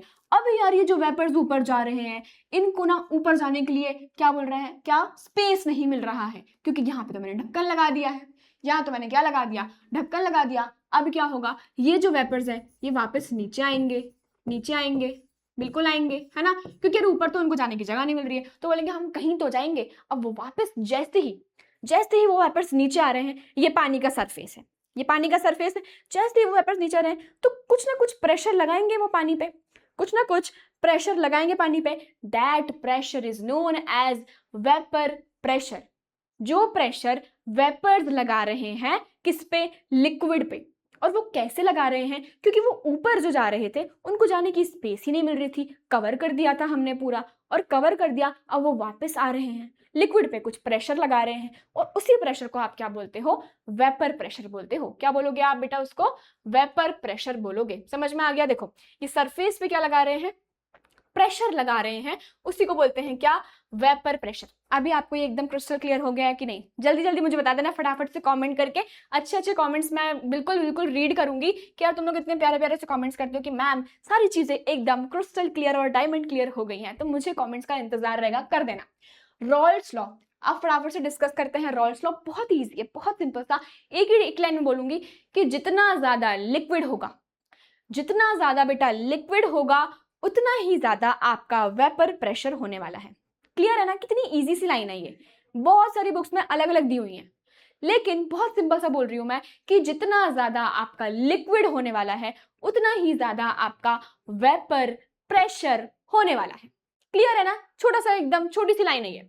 अभी देखो यहाँ पे ना दो टर्म्स आएंगे आपको, नॉन वॉलेटाइल और वॉलेटाइल। मैम ये खतरनाक टर्म्स क्या क्या है? नॉन वॉलेटाइल का मतलब होता है ऐसे सब्सटेंसेस, ऐसे कंपोनेंट्स जो कि इवेपोरेट नहीं करते इजीली। जैसे कि शक्कर है, मैंने एक कटोरी में शक्कर रखी, यही रख दी, कुछ टाइम बाद आके देखूंगी तो क्या वो इवेपोरेट हो जाएगी बेटा? नहीं होगी ना। दैट इज नॉन वॉलेटाइल, मतलब वो इजीली इवेपोरेट नहीं हो रही है। वहीं अगर मैंने थोड़ा सा पेट्रोल लाके ऐसे ही रख दिया हवा में, कुछ टाइम बाद आके देखूंगी उड़ जाएगा, उड़ जाएगा, क्योंकि वो वॉलेटाइल है, इजीली इवेपोरेट हो जाता है सराउंडिंग्स में। तो नॉन वॉलेटाइल का मतलब क्या हुआ, डू नॉट वेपोराइज इजीली, और वॉलेटाइल का मतलब क्या हुआ कि जो इजीली वेपोराइज हो जाते हैं, जो इजीली वेपोराइज हो जाते हैं। क्या ये चीज तुमको क्लियर हो गई? ये बता दो बता दो बता दो। ठीक है, तो तुम्हारे टेक्स्ट बुक में क्या लिखा है बेटा, it states that the partial vapour pressure of any volatile component of a solution is equal to the vapour pressure of the pure component multiplied by its mole fraction. Ma'am इतना खतरनाक क्या ही दे दिया है ये, हमको कुछ समझ नहीं आ रहा। इसका मैथमेटिकल टर्म हम आगे वाले स्लाइड्स में डिस्कस करेंगे, लेकिन ये बोल क्या रहा है उसको लाइन बाय लाइन समझ जाते हैं। ठीक है, लाइन बाय लाइन एक्सप्लेन कर रही हूं मैं तुमको, कोई घबराने की जरूरत नहीं है। It states that the partial vapour pressure, बेटा पार्शियल वेपर प्रेशर का मतलब क्या होता है पता है तुम्हें? एक बीकर है, उसमें ना मैंने दो कंपोनेंट्स डाले, मैंने एक पानी डाल दिया और एक डाल दिया मैंने मानो सॉल्ट, नमक डाल दिया। ठीक है, एक पानी डाल दिया एक सॉल्ट डाल दिया, लेकिन वो तो सॉल्ट तो यार अपना नॉन वॉलेटाइल हो जाएगा। नॉन वॉलेटाइल याद रखो, जो इवेपोरेट नहीं होता इजीली। तो चलो नॉन वॉलेटाइल को हटा देते हैं, क्यों? क्योंकि इसमें वॉलेटाइल लिखा हुआ है, तो दो वॉलेटाइल मिक्सचर्स लेते हैं, एक वाटर ले लिया एक इथेनॉल ले लिया, एक वाटर ले लिया एक इथेनॉल एल्कोहल ले लिया। दोनों क्या है? वॉलेटाइल है। दोनों क्या है बेटा? वॉलेटाइल कंपोनेंट्स है जो इजीली इवेपोरेट हो जाते हैं। दोनों के अपने अपने वेपर्स बनेंगे, दोनों के अपने अपने गैसेस बनने वाली हैं। तो यार दोनों का ही क्या होगा, अलग अलग प्रेशर होगा। कुछ तो प्रेशर होगा ना, वाटर का अलग प्रेशर होगा, एल्कोहल का अलग प्रेशर होगा। जब उसको मिला देंगे, अभी इस सॉल्यूशन में उन दोनों का अलग अलग प्रेशर होने वाला है। इस सॉल्यूशन में, इस बीकर में, ये देखो बीकर इमेजिन कर रहे हो, ये वाला बीकर, इस बीकर में बेटा जो मैंने वाटर और अल्कोहल मिलाया, उन दोनों का ही प्रेशर अलग अलग होने वाला है। उसी को बोलते हैं पार्शियल वेपर प्रेशर। ठीक है, दोनों कंपोनेंट का वेपर प्रेशर क्या है? अलग अलग है, पार्शियल वेपर प्रेशर। इसका भी अलग प्रेशर है, इसका भी अलग प्रेशर है। ऑफ एनी वॉलेटाइल कंपोनेंट, ऐसे कंपोनेंट्स जो भाप बन के उड़ जाते हैं, इजीली इवेपोरेट हो जाते हैं, ऑफ अ सॉल्यूशन। ठीक है, it states that the partial vapour pressure of any volatile component of a solution. मान लेते हैं वो बोल रहा है पानी की मैंने बोला पार्शियल वेपर प्रेशर ऑफ किसका? वाटर का। वो बोल रहा है पार्शियल वेपर प्रेशर, है ना। It states that the partial vapour pressure of any volatile component, तो हमने वाटर ले लिया, ठीक है, of a solution is equal to, किसके बराबर होता है? To the vapour pressure of the pure component. The vapour pressure of the pure component मतलब कि किसके बराबर होता है? प्योर कंपोनेंट को कैसे डिनोट करते हैं? पी नॉट से डिनोट करते हैं, पी नॉट ऑफ वाटर। दोनों में क्या डिफरेंस है मैम? इसमें हम सिर्फ पानी, एक बीकर था जिसमें सिर्फ पानी था, उसका अलग प्योर कंपोनेंट का वेपर प्रेशर। और ये वाला वाटर कौन सा है मैम? भाई ये वाला वो है जिसमें जिस बीकर में अल्कोहल भी है और वाटर भी है। ये कौन सा है? जिसमें अल्कोहल भी है और वाटर भी है, तो मैंने उसमें से वाटर का उठा लिया, मैं वाटर की बात कर रही हूं, ठीक है। इज इक्वल्स टू क्या है? Is equal to the vapour pressure of the pure component multiplied by its mole fraction into क्या कर देंगे? Mole fraction of the in the solution. Clear है, क्लियर है, क्लियर है। यही होता है बेटा रॉल्स लॉ, यही होता है आपका क्या? Rawls law. अब ये बोल रहा है कि मोल फ्रैक्शन पे डिपेंड करता है, तो अपन समझते हैं कि यार ये मोल फ्रैक्शन ऐसा क्यों बोल रहा है कि मोल फ्रैक्शन पे डिपेंड करता है। यहाँ पे आ जाओ, यहाँ पे आ जाओ। सबसे पहले चीज देखो कि मोल फ्रैक्शन क्या होता है? Number of moles of solute, number of moles of अपना कंपोनेंट अपॉन टोटल मोल्स, यही होता है। यही पढ़ा था हमने सबसे पहले वाली स्लाइड में कि क्या होता है mole fraction? Number of moles of आपका कंपोनेंट जो भी है upon total moles, upon total moles of the solution. अब यहाँ पे बात करते हैं, ठीक है, पार्टिकल्स की बात करें बेसिकली मोल फ्रैक्शन में। हमारे पास बेटा दो लिक्विड्स हैं, एक अल्कोहल है एक वाटर है। सपोज पहले वाले केस में अल्कोहल के मेरे पास 8 पार्टिकल्स हैं और वाटर के हैं 2। अल्कोहल के 8 पार्टिकल्स हैं, वाटर के 2 पार्टिकल्स हैं। अभी ये देखो फर्स्ट वाला केस है, ये केस नंबर 1 है ये, ठीक है, केस नंबर 1 है। क्या हो रहा है बेटा यहाँ पे हमारे पास 10 टोटल 10 पार्टिकल्स थे, 1 2 3 4 5 6 7 8 9 10, जिसमें से कि 8 जो है बेटा ये 1 2 3 4 5 6 7 8 खाली वाले जो दिख रहे हैं वो आपके अल्कोहल है, और जो 2 वाले हैं वो वाटर है। 2 वाले कौन से हैं बेटा? ये वाले है ना, ये वाले कौन सा है आपका? ये वाले क्या है? वाटर है। अब मैं अगर यहाँ पे अल्कोहल का एल्कोहल की बात कर रहे हैं सिर्फ, ठीक है। ए मतलब क्या, एल्कोहल। अगर मैं एल्कोहल का मोल फ्रैक्शन निकालती हूँ तो कैसे निकालूंगी, यहाँ पे एल्कोहल के पार्टिकल्स कितने बेटा मैम 8, और टोटल कितने हैं बेटा मैम 10, तो कितना आ जाएगा 8 डिवाइडेड बाय 10, 0.08 आ जाएगा, 0.8 आ जाएगा। अब बात करते हैं किसकी, दूसरे केस की, जहां पे मेरे पास वापस से एल्कोहल और वाटर है, जहां पे वापस से एल्कोहल और वाटर है, लेकिन अब एल्कोहल के 3 पार्टिकल्स हैं और वाटर के 7 पार्टिकल्स हैं। तो यहाँ पे आ जाओ, यहाँ पे देखो जो आपका एल्कोहल है वहां पे 3 है, 1 2 3, एल्कोहल के 3 पार्टिकल्स और बाकी 1 2 3 4 5 6 7, ये हो गया आपका केस 2, ठीक है। केस 2 हो गया। तो यहाँ पे आपके वाटर के क्या हो गए 7 पार्टिकल्स और एल्कोहल के कितने हैं बेटा 3, 1 2 3। अब मैं वापस से एल्कोहल का मोल फ्रैक्शन निकालूंगी, तो यहाँ पे एल्कोहल के कितने हैं, देखो 3 पार्टिकल्स हैं, और यहाँ पे वाटर के कितने, सॉरी टोटल कितने थे अपने पास 10 थे, तो ये आ गया 0.3। मतलब कि जो मोल फ्रैक्शन है वो किस पे डिपेंड कर रहा है यार, पार्टिकल्स कितने हैं। पार्टिकल्स अगर ज्यादा होंगे तो वेपर प्रेशर भी तो ज्यादा होगा। अगर पार्टिकल्स कम हुए, यहां देखो एल्कोहल के 8 पार्टिकल्स थे, तो यार 8 पार्टिकल्स इवेपोरेट होंगे, वेपर्स बनेंगे, वेपर प्रेशर ज्यादा हो जाएगा। लेकिन यहाँ पे एल्कोहल के सिर्फ 3 पार्टिकल्स थे, तो वहां पे क्या हो गया, वेपर प्रेशर कम हो गया, क्योंकि पार्टिकल्स ही नहीं है तो किसके वेपर्स बनेंगे फिर। तो अगर पार्टिकल्स कम तो वेपर प्रेशर भी कम, पार्टिकल्स ज्यादा तो वेपर प्रेशर भी ज्यादा। और पार्टिकल्स कम ज्यादा कौन देखता है भाई, मोल फ्रैक्शन देखता है। इसीलिए वो बोल रहा है कि इनटू कर दो मोल फ्रैक्शन से, समझ में आया, इनटू कर दो मोल फ्रैक्शन से। क्लियर हो गई तुमको ये चीज। अब बात करते हैं यहाँ पे मैथमेटिकली कि क्या सीन है, ठीक है। तो हमने बोला कि vapour pressure of component 1, 2 components है अपने पास, 2 कंपोनेंट्स है, और हमने लिया vapour pressure of component 1 which is directly proportional to the mole fraction, उसका खुद का मोल फ्रैक्शन होगा, और vapour pressure of second component is directly proportional उसके मोल फ्रैक्शन से। क्लियर है, क्लियर है, क्लियर है, ठीक है मैम। अब बात करते हैं जो सम होता है बेटा, मोल फ्रैक्शन का sum, mole fraction of one component plus mole fraction of दूसरा कंपोनेंट क्या होता है, 1 होता है। क्या होता है, 1 होता है। अब देखो अकॉर्डिंग टू रॉल्स लॉ हमने क्या किया, जब इसका प्रोपोर्शनैलिटी का साइन हटाया तो हमने P1 नॉट लगा दिया। मतलब क्या, प्योर कंपोनेंट की बात कर रहे हैं। अगर मैं बोल रही हूं कि P1 जो है वो क्या है, वाटर का, तो ये क्या हो गया, प्योर वाटर का प्रेशर, प्योर वाटर का वेपर प्रेशर, और ये मोल फ्रैक्शन ऑफ वाटर। ऐसे ही यहाँ पे P2, P02 और Chi2। ये चीज तुमको क्लियर हो गई है कि नहीं, मैंने बहुत ही अच्छे से एक्सप्लेन किया, तुम लोग को बहुत अच्छे से क्लियर हो जाना चाहिए ये चीज, ठीक है। अभी देखो P1 partial vapour pressure of component 1, P2 क्या है, partial vapour pressure of component 2, P01 क्या है, प्योर कंपोनेंट का वेपर प्रेशर, और यहाँ पे P2 क्या है, प्योर कंपोनेंट 2 का वेपर प्रेशर। क्लियर है। क्या करना है, डाल्टन्स लॉ बोलता है कि जो आपके बीकर में टोटल प्रेशर है वो कैसे निकालोगे, आप कर दो दोनों का प्रेशर को प्लस। अगर मेरे पास एक बीकर में एल्कोहल है और वाटर है और एल्कोहल है, तो मैं क्या करूंगी, दोनों के प्रेशर को प्लस कर दूंगी, तो मेरे पास टोटल प्रेशर आ जाएगा, टोटल प्रेशर आ जाएगा, ठीक है। और जो इंडिविजुअल प्रेशर है जो बीकर में है उसको बोलेंगे पार्शियल वेपर प्रेशर। समझ में आया ना, पार्शियल वेपर प्रेशर। तो हमने क्या किया, दोनों के प्लस कर दिया, तो क्या आ गया P टोटल। अभी देखो P1 को हम क्या लिख सकते हैं, P1 को हम इक्वेशन 1 से यहाँ पे सब्सटीट्यूट कर सकते हैं, और P2 को इक्वेशन 2 से हम यहाँ पे सब्सटीट्यूट कर सकते हैं, ठीक है। क्लियर है, क्लियर है। P1 नॉट Chi1 और P2 नॉट Chi2। अब मैंने बोला कि यार मैं Chi1 को ऐसे लिख सकती हूँ ना, 1 माइनस Chi2, 1 माइनस Chi2 करके लिख सकती हूँ, देखो इससे, बिल्कुल मैम। तो मैंने यहाँ पे इसको सब्सटीट्यूट कर दिया।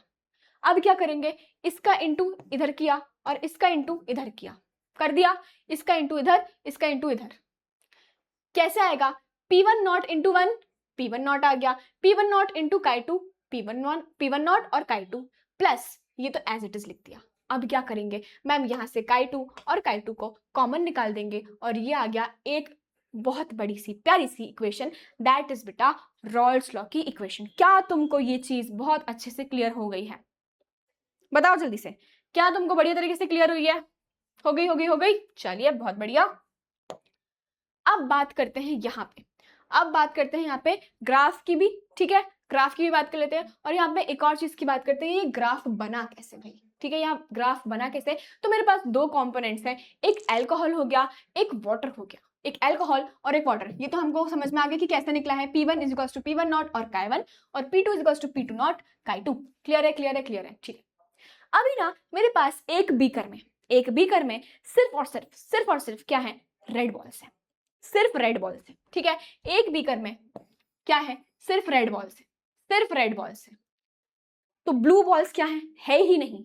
ब्लू बॉल्स क्या है बेटा, है ही नहीं, ठीक है। तो देखो 1 क्या है, रेड बॉल है, और 2 क्या है, ब्लू बॉल है। तो स्टार्टिंग में मेरे पास सिर्फ रेड बॉल्स थी, तो मैंने लिखा है 1। समझ में आया, 1। अभी मेरे पास ब्लू बॉल्स नहीं है, इसलिए मैंने लिखा है 2। धीरे धीरे मैंने क्या किया, उसमें ब्लू बॉल्स डालना स्टार्ट किया, डाला बहुत सारी ब्लू बॉल्स डाल दी। अब क्या हुआ, इतनी सारी ब्लू बॉल्स डाल दी कि रेड बॉल्स तो दिख ही नहीं रही हैं। तो यहाँ देखो जो आपका रेड बॉल्स हो गई वो 0 हो गई, क्योंकि रेड बॉल्स दिख ही नहीं रही हैं। और यहाँ पे ब्लू बॉल्स क्या हो गई, 1 हो गई। समझ में आ गया, 1 हो गई। क्लियर है, क्लियर है, क्लियर है, चलिए ठीक है, बहुत बढ़िया। अब सिर्फ रेड बॉल्स की बात करते हैं। केस 1 जब वो मिनिमम थी, मतलब कि x1 की वैल्यू क्या है, 0 है, और मैक्सिमम x1 की वैल्यू क्या है, 1 है। क्लियर हो गया। x1 की वैल्यू अगर 0 आएगी बेटा, तो यहां से अपन P1 निकाल सकते हैं, यहां से अपन P1 निकाल सकते हैं। अगर आपका मोल फ्रैक्शन ही 0 होगा, तो आपका पार्शियल जो प्रेशर है वो भी क्या हो जाएगा बेटा, 0 हो जाएगा। वो भी क्या हो जाएगा, 0 हो जाएगा। और अगर आपका Chi1 1 है, तो P1 क्या हो जाएगा, P1 नॉट हो जाएगा। समझ में आ गया। वैसे ही हमने x2 के लिए किया है, मिनिमम के लिए अगर x2 की वैल्यू 0 है, तो P2 की वैल्यू क्या हो जाएगी, 0 हो जाएगी। अगर x2 की वैल्यू 1 है, तो P2 की वैल्यू हो जाएगी P2 नॉट। क्लियर हो गया। अभी यहाँ पे देखते हैं कि ये ग्राफ कैसे बना, ठीक है। ये ग्राफ कैसे बना, देखो यहाँ पे देखो, पहले हमारे पास बीकर में सिर्फ रेड बॉल्स थी, तो मैंने लिखा x1 की वैल्यू 1। ये देखो x1 की वैल्यू 1 लिखी, ठीक है, ठीक है, ठीक है। और ब्लू बॉल्स तो बिल्कुल नहीं थी, तो मैंने x2 की वैल्यू 0 लिख दी। x2 की वैल्यू क्या लिख दी, 0 लिखती है। क्लियर है। अब मैं बोल रही हूं कि बेटा x1 पे, मतलब Chi1 पे जो आपका पार्शियल प्रेशर है वो क्या है, P1 नॉट है। किस पे, x1 पे, Chi1 पे। तो देखो Chi1 पे तुम्हारा पार्शियल क्या है, ये देखो P1 नॉट, ठीक है। क्या लिखा हुआ है, ये P1 नॉट लिखा है। क्या लिखा है बेटा, ये P1 नॉट है, ठीक है। P1 नॉट किस पे, x1 पे, Chi1 पे। अब बात करते हैं Chi2। देखो Chi2 पे 1 पे P2 क्या है, P2 नॉट। देख रहे हो, P2 नॉट। पहले हमारे पास जो रेड बॉल्स थी वो ऐसे जा रहे हैं, ग्राफ डिक्लाइनिंग जा रहा है। क्यों, पहले भाई बहुत सारी रेड बॉल्स थी, ब्लू बॉल्स तो बिल्कुल ही नहीं थी ना। अब क्या हुआ, ब्लू बॉल्स डालना चालू करी, तो रेड बॉल का कंसंट्रेशन कम हुआ, डिक्रीजिंग। इसलिए रेड बॉल का देखो, ये देखो डिक्रीजिंग। समझ में आ गया। अब जैसे ही बीकर में ब्लू बॉल्स डालना स्टार्ट कर दी, तो ब्लू बॉल्स का इंक्रीजिंग और ये P2 नॉट पहुंच गया। क्या बन गया, P2 नॉट। और इन दोनों का जो टोटल है वो क्या आ जाएगा, P total that is Dalton's law, P total is equals to P1 plus P2, P1 plus P2। क्या ये ग्राफ तुम लोगों को अच्छे से क्लियर हो गया, क्या ये ग्राफ बढ़िया तरीके से क्लियर हुआ है, जल्दी से मुझे बताना कमेंट करके, ठीक है।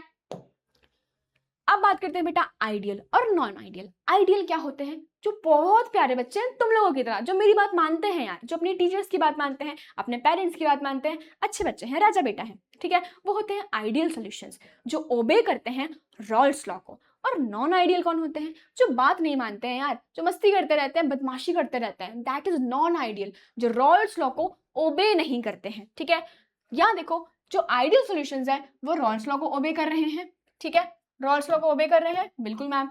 अभी यहाँ पे जो आपका सॉल्यूट और सॉल्वेंट होता है, किसमें, आइडियल सॉल्यूशंस में, जो आपका सॉल्यूट और सॉल्वेंट है और जो सॉल्यूशन बनेगा, इन दोनों का जो आपका नेचर है वो क्या है, कंपेरेबल होता है। एनर्जीज क्या होती है, कंपेरेबल होती है। अब जब भी आप सॉल्वेंट में सॉल्यूट डालोगे, सॉल्यूशन बन जाएगा, बिल्कुल बन जाएगा मैम। तो वो सॉल्यूशन बनाने के लिए बेटा ना ही कोई एनर्जी देनी पड़ रही है और ना ही कोई एनर्जी रिलीज हो रही है।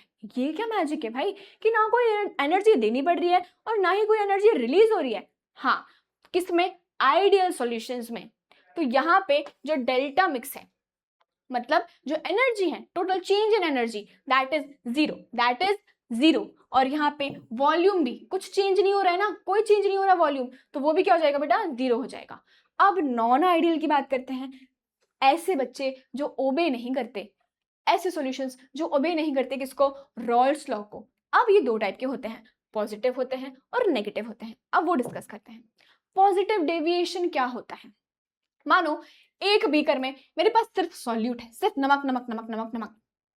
एक बीकर में सिर्फ पानी पानी पानी पानी पानी, और यहाँ पे मैंने बनाया नमक का पानी, बना दिया, ठीक है। तो यहाँ पे यार जो नमक वाले पार्टिकल्स हैं वो भी उन लोगों में भी कुछ ना कुछ इंटरेक्शन होने वाला है, आपस में कुछ कुछ बातें करेंगे वो लोग। तो ए बॉन्ड बन रहा है, पानी में भी ऐसी होगा, बी बॉन्ड बन रहा है, और जैसी सॉल्यूशन हो जाएगा तो ए बी बॉन्ड बनेगा। ये क्लियर है तुम लोगों को कि बॉन्ड क्या हुआ?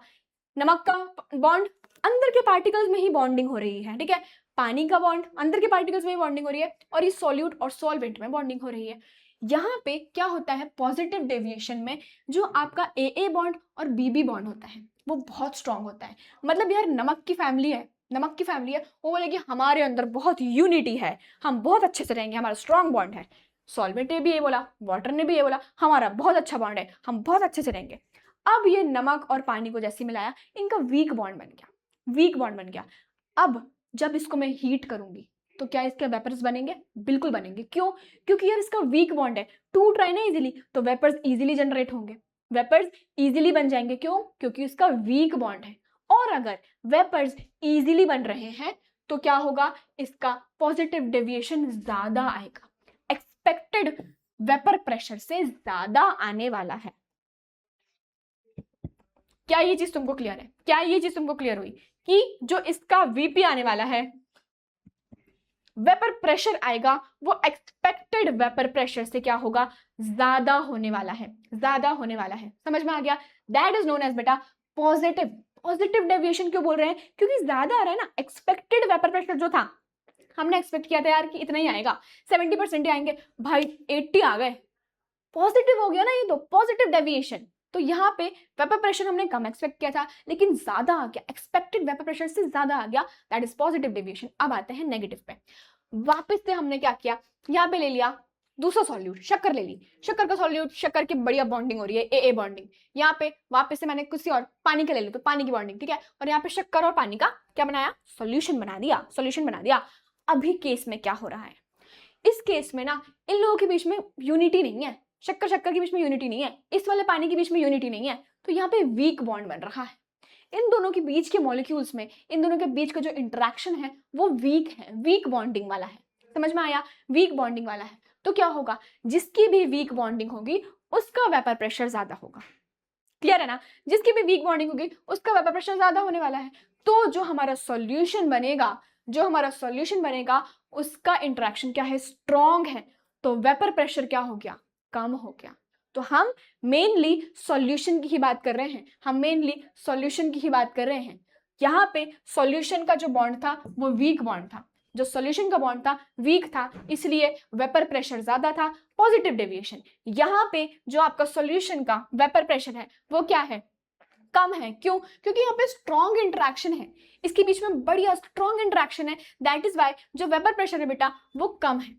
तो इसीलिए यहाँ पे नेगेटिव डेविएशन आ रहा है। क्या आ रहा है बेटा?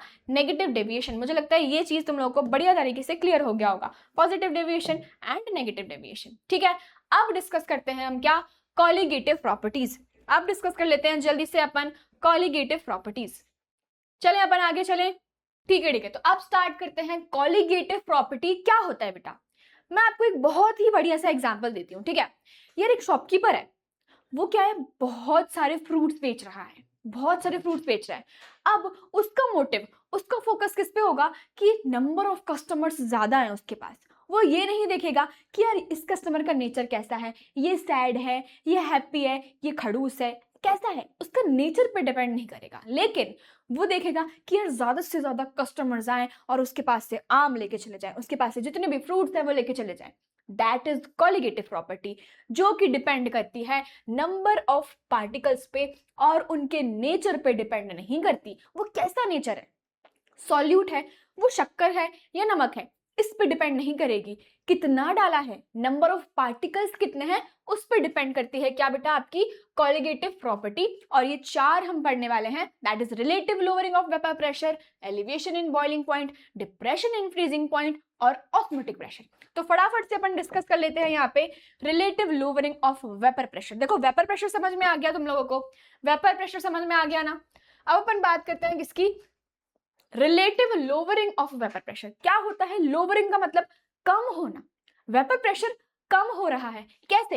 ये था बेटा मेरे पास प्योर सॉल्वेंट, ये था प्योर सॉल्वेंट पी नॉट, ठीक है, ये था मेरे पास pure solvent P naught, water, सिर्फ वाटर है इसमें, इसके पार्टिकल्स ऊपर गए, जगह नहीं दिखी, वापस आ गए, लिक्विड पे कुछ प्रेशर एक्सर्ट कर रहे हैं, that is vapour pressure, P not हो गया वेपर प्रेशर। केस 2 में क्या किया, शुक्र डाल दी इसमें, नॉन वॉलेटाइल है ये, इवेपोरेट नहीं होती, नॉन वॉलेटाइल है, शुक्र जैसी डाली, अब शुक्र के पार्टिकल्स भाई यहाँ पे क्या हो गए, सरफेस पे अरेंज हो गए, तो वेपर प्रेशर क्या हो गया, कम हो गया। क्यों? क्योंकि यार शक्कर तो वैसे ही इवेपोरेट नहीं होती है, और बल्कि वो हिंड्रेंस क्रिएट कर रही है सरफेस पे, वाटर के वेपर्स को भी ऊपर नहीं जाने दे रही है, समझ में आया, वेपर्स नहीं बनने दे रही है, तो क्या हो रहा है यहाँ पे वेपर प्रेशर कम हो गया। क्यों? क्योंकि हमने शक्कर डाल दी, मतलब कि हमने सॉल्यूट के पार्टिकल्स ऐड कर दिए हैं, इसीलिए जो वेपर प्रेशर है कम हो गया है, उसको ही बोलते हैं लोअरिंग ऑफ वेपर प्रेशर। समझ में आया, लोअरिंग ऑफ वेपर प्रेशर। अब यहाँ पे मैथमेटिकली देखते हैं इसको, हमको पता है कि यार जो आपका पार्शियल वेपर प्रेशर होता है वो डायरेक्टली प्रोपोर्शनल होता है किसके, मोल फ्रैक्शन के, और जब ये प्रोपोर्शनैलिटी का साइन हटाते हो आपका यहाँ पे आ जाता है प्योर सॉल्वेंट का वेपर प्रेशर, और ये है आपका रॉल्स लॉ, ठीक है। अभी हम बात करते हैं चेंज, चेंज मतलब यार कितना चेंज आया है, पहले इसके वेपर्स बहुत सारे बन रहे थे, अब ये वेपर्स कम हो गए, तो कितना चेंज आया है वो डिस्कस करते हैं। Del P is equals to जो प्योर था वो मतलब ज्यादा माइनस कम, जो प्योर सॉल्वेंट का वेपर प्रेशर था माइनस जो आपका P1 का वेपर प्रेशर था। क्लियर है? तो हमने निकाल लिया भाई चेंज इन वेपर प्रेशर, क्या निकाला है, चेंज इन वेपर प्रेशर निकाला है। लेकिन लेकिन लेकिन मुझे क्या चाहिए, मुझे चाहिए lowering in vapour pressure, relative lowering in vapour pressure चाहिए, ठीक है। देखो दोनों चीजें बहुत अलग है, लोअरिंग इन वेपर प्रेशर और relative lowering in vapour pressure, ठीक है। अभी यहाँ देखो हमने सिर्फ निकाला है यहाँ पे लोअरिंग इन वेपर प्रेशर, कैसे निकाल लिया हमने लोअरिंग इन वेपर प्रेशर, यहाँ पे ये आया था आपका, अभी P1 की जगह मैं ये लिख सकती हूँ, P1 की जगह मैंने क्या रख दिया, ये वाली वैल्यू रख दी, P1 की जगह ये वाली वैल्यू रख दी यहाँ पे P1 नॉट Chi1, इसको सब्सटीट्यूट की मतलब इसको कॉमन ले लिया, P1 नॉट को यहाँ पे आ गया क्या आपका P1 नॉट 1 माइनस Chi1, और 1 माइनस Chi1 को मैं क्या लिख सकती हूँ, Chi2 लिख सकती हूँ यहाँ से, तो मैंने लिख दिया del P is equal to P1 nought Chi2, ठीक है, क्लियर है। लेकिन बेटा ये आया है आपका लोअरिंग इन वेपर प्रेशर, मुझे क्या चाहिए, relative lowering in vapour pressure, relative lowering in vapour pressure चाहिए। तो मैं क्या करूंगी, देखो होता क्या है, समझो पहले उस चीज को कि जो आपका चेंज आया है, जो आपका वेपर प्रेशर में चेंज आया है, बाय किससे कंपेयर कर रहे हैं अपन, प्योर सॉल्वेंट के वेपर प्रेशर से कंपेयर कर रहे हैं, इसलिए हमने क्या लिखा है, जो चेंज आया है वेपर प्रेशर में अपॉन प्योर सॉल्वेंट का वेपर प्रेशर, क्या हो जाएगा, देखो आपका जो चेंज इन था वो कैसे लिखेंगे आप, P1 nought Chi2, P1 nought Chi2 upon pure solvent, काट दिया, समझ में आया, कुछ नहीं किया, जो डेल पी है उसकी जगह हमने ये वाली वैल्यू लिख दी, डेल पी की जगह मैंने ये वाली वैल्यू लिख दी, और नीचे एज इट इज है, तो इसको इससे काट दिया, क्या आ गया Chi2।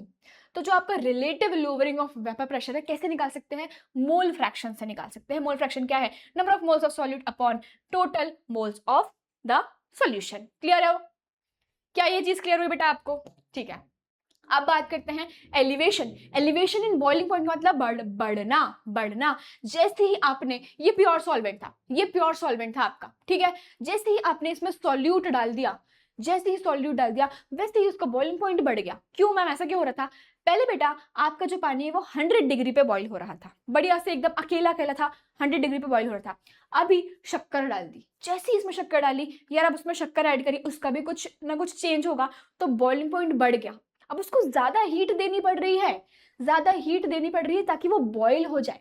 पहले तो वो नॉर्मली बॉईल हो रहा था ना, अब ज्यादा हीट देनी पड़ रही है बॉईल होने में, तो उसको बोलते हैं क्या, एलिवेशन इन बॉइलिंग पॉइंट। अभी यहाँ देखो TB नॉट क्या है आपका, प्योर जो आपका सॉल्वेंट है ना उसका बॉइलिंग पॉइंट है, TB क्या हो गया, यहाँ पे जो आपको सॉल्यूशन है उसका बॉइलिंग पॉइंट है। क्लियर है?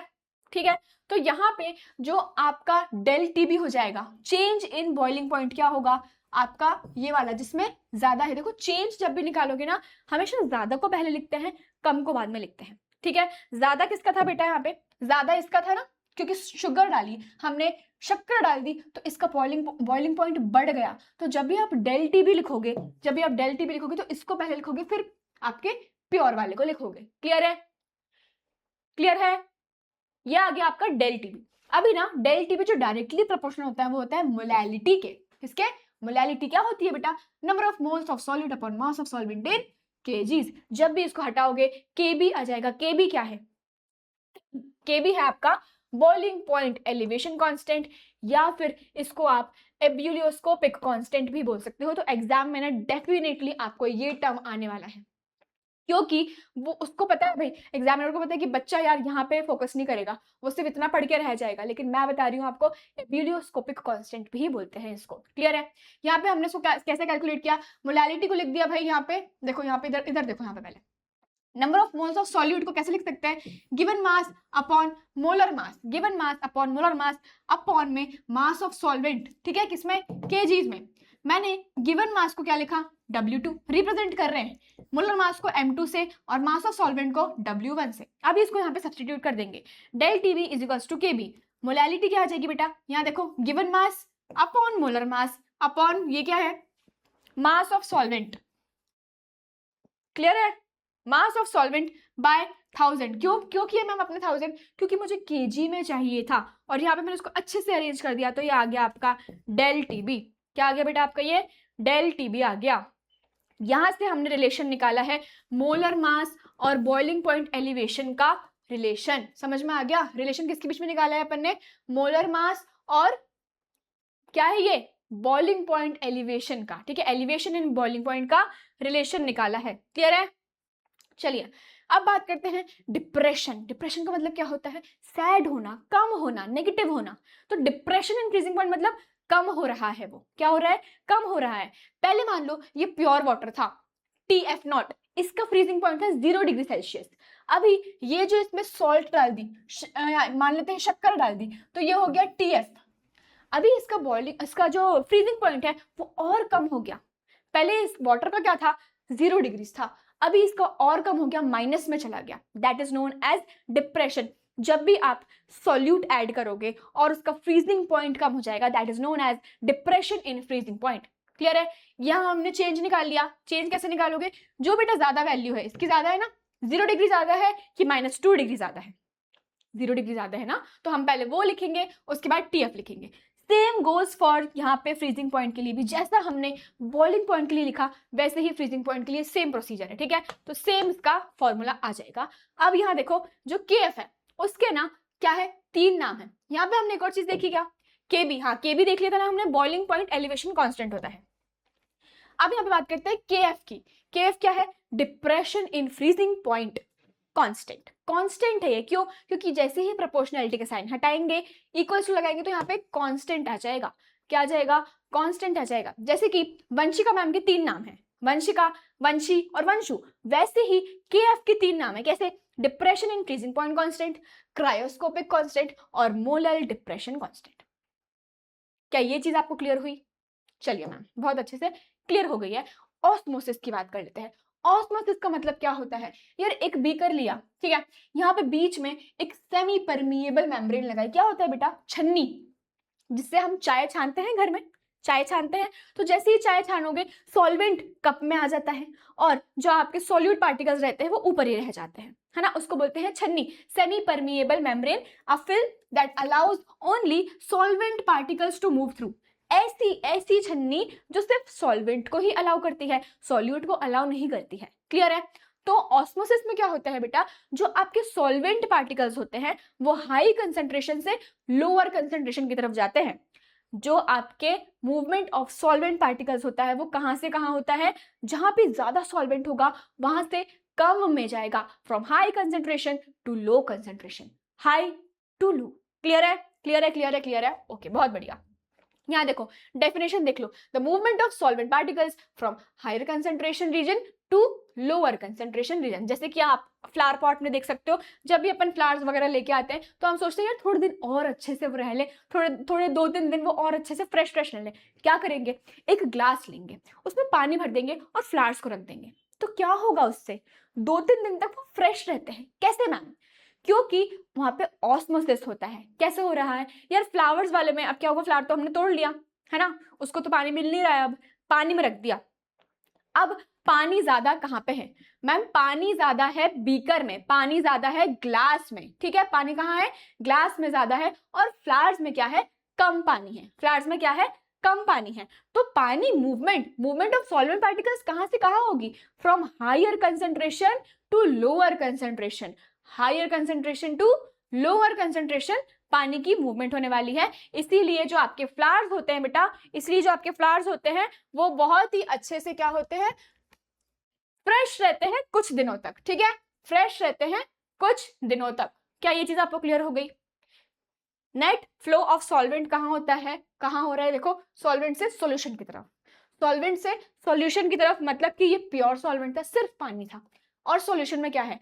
सॉल्यूट प्लस सॉल्वेंट, मतलब यहाँ पे आपका सॉल्यूट भी प्रेजेंट है ना, तो ज्यादा सॉल्वेंट कहाँ है?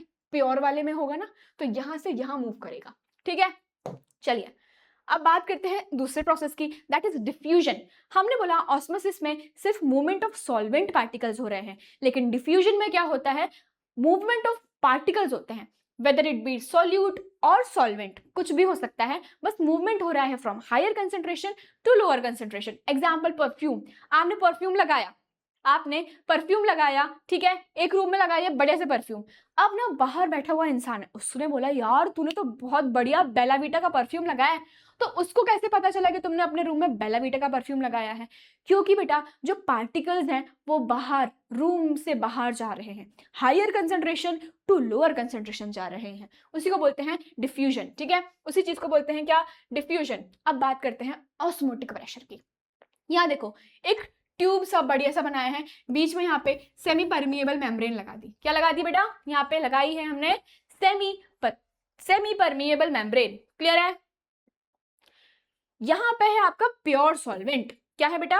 प्योर सॉल्वेंट है। यहाँ पे है सॉल्यूशन, मतलब आपका सॉल्यूट भी होगा और सॉल्वेंट भी होगा, ठीक है, सॉल्यूट भी होगा और सॉल्वेंट भी होने वाला है। क्या होगा यहाँ पे? ऑस्मोसिस होगा।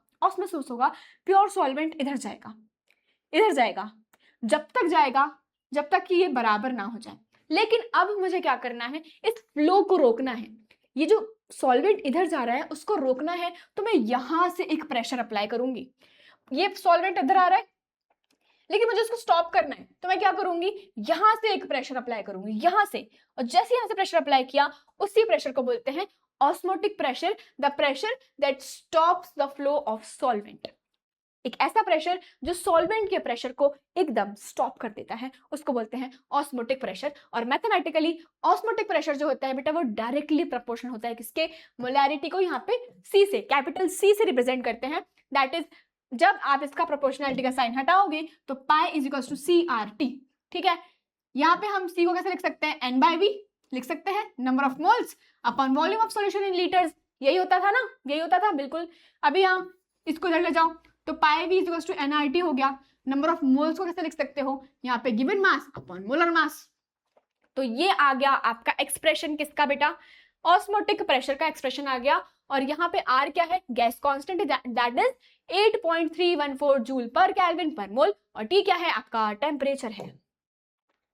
अब बात करते हैं आइसोटोनिक सॉल्यूशंस की। दो सॉल्यूशंस जिसका ऑस्मोटिक प्रेशर सेम होता है उसको बोलते हैं आइसोटोनिक सॉल्यूशंस। दो सॉल्यूशंस जिनका ऑस्मोटिक प्रेशर क्या है? सेम है, उसको बोलते हैं क्या?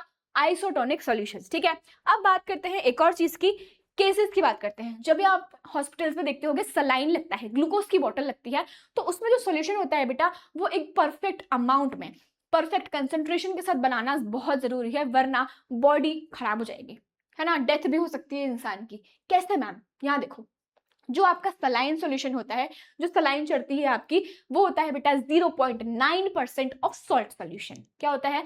0.9% ऑफ सॉल्ट सॉल्यूशन। तो इसका ऑस्मोटिक प्रेशर और इसका एकदम सेम होना चाहिए, तभी जाके इंसान बढ़िया से एकदम खड़े होके नाचने लगेगा। अदरवाइज क्या होगा मैं बताती हूँ। केस 1 में देखो, सबसे पहली बात करते हैं, जब हमने ये सॉल्यूशन बनाया तो थोड़ा ज्यादा अमाउंट ऑफ सॉल्ट डल गया। सलाइन सॉल्यूशन क्या है? सॉल्ट प्लस वाटर, लेकिन हमें बनाना है 0.9% कंसेंट्रेशन। अभी क्या हुआ? ज्यादा सॉल्ट डल गया, बहुत सारा, तो मोर देन 0.9 बन गया। अभी इसका ऑस्मोटिक प्रेशर क्या है? ज्यादा हो गया, इसका कंसेंट्रेशन ज्यादा हो गया। जैसे ही मैं इसको ब्लड सेल्स में डालूंगी, ब्लड सेल में ऑलरेडी क्या है? सॉल्वेंट प्रेजेंट है, ब्लड सेल में फ्लूइड जो है बेटा ऑलरेडी सॉल्वेंट प्रेजेंट है, तो क्या होगा, यहाँ पे ऑस्मोसिस होने लगेगा। कैसा? जहां पे ज्यादा सॉल्वेंट होता है वो बाहर मूव करने लगेगा, बाहर मूव करने लगेगा।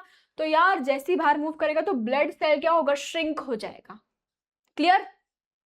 जो आपका ब्लड सेल है वो श्रिंक हो जाएगा और इसी को बोलते हैं हाइपरटोनिक सॉल्यूशंस। हाइपरटोनिक सॉल्यूशंस जहां पे जो कंसेंट्रेशन होता है वो मोर देन 0.9% होता है, मतलब सॉल्यूट का कंसेंट्रेशन क्या है, ज्यादा है। सॉल्यूट का कंसेंट्रेशन क्या है, ज्यादा है। अब बात कर लेते हैं हाइपोटोनिक की, मतलब कि लेस देन 0.9%। अब जब मैं लेस देन मत बोल रही हूं तो मतलब क्या, सॉल्ट बहुत थोड़ा, इतू सा सॉल्ट डाला है बस, ठीक है। अब अगर मैंने लेस देन 0.9% सॉल्ट सॉल्यूशन बनाया है और मैंने फ्लूइड में डाल दिया, मैंने वो फ्लूइड में डाला, तो अब देखो इसमें सॉल्वेंट ज्यादा है ना, क्योंकि सॉल्ट तो इतू सा है, इतू सा सॉल्ट है, लेकिन सॉल्वेंट ज्यादा है इसमें। तो क्या होगा, जैसे मैं इधर डालूंगी तो सॉल्वेंट हमेशा हायर कंसेंट्रेशन से लोअर कंसेंट्रेशन की तरफ मूव करता है, तो उसके कारण ये जो आपका सेल है वो स्वेलअप हो जाएगा। क्या हो जाएगा, स्वेलअप हो जाएगा, क्योंकि ये पानी इसके अंदर मूव करने लगेगा, क्योंकि इसमें पानी ज्यादा था इसलिए ये पानी इसके अंदर मूव करने लगेगा, तो ये सेल स्वेल हो जाएगा। और ऐसे सॉल्यूशंस को बोलते हैं हाइपोटोनिक सॉल्यूशंस। क्या बोलेंगे, हाइपोटोनिक सॉल्यूशंस। क्लियर है? अब बात करते हैं reverse osmosis, that is RO. आप सभी के घर में आरओ लगा होगा, फिर आपने सुना होगा, देखा होगा, आरओ है ना। किसमें होता है, जो आपका वाटर प्यूरिफिकेशन में ना उसमें काम आता है आरओ, वाटर को प्यूरिफाई करने में काम आता है। कैसे मैम, यहाँ देखो, यहाँ पे एक ट्यूब बनाया यहाँ पर ने बढ़िया से, ये अपना ऑस्मोटिक प्रेशर समझ में आया तुम लोगों को कि यार जब ये आपने सेमी परमेबल मेम्ब्रेन लगाई तो यहाँ से सॉल्वेंट पार्टिकल्स जा रहे थे, इधर बढ़िया से जा रहे थे, लेकिन हमको इस सॉल्वेंट को रोकना था तो हमने यहाँ से थोड़ा सा प्रेशर लगाया, that is known as osmotic pressure, that is known as osmotic pressure. अब क्या हुआ, अगर मैं उस ऑस्मोटिक प्रेशर को बढ़ा दूंगी, बहुत सारा प्रेशर लगा दिया, तो क्या होगा, जो सॉल्वेंट बेटा इधर आ रहा था अब वो इधर जाने लगेगा।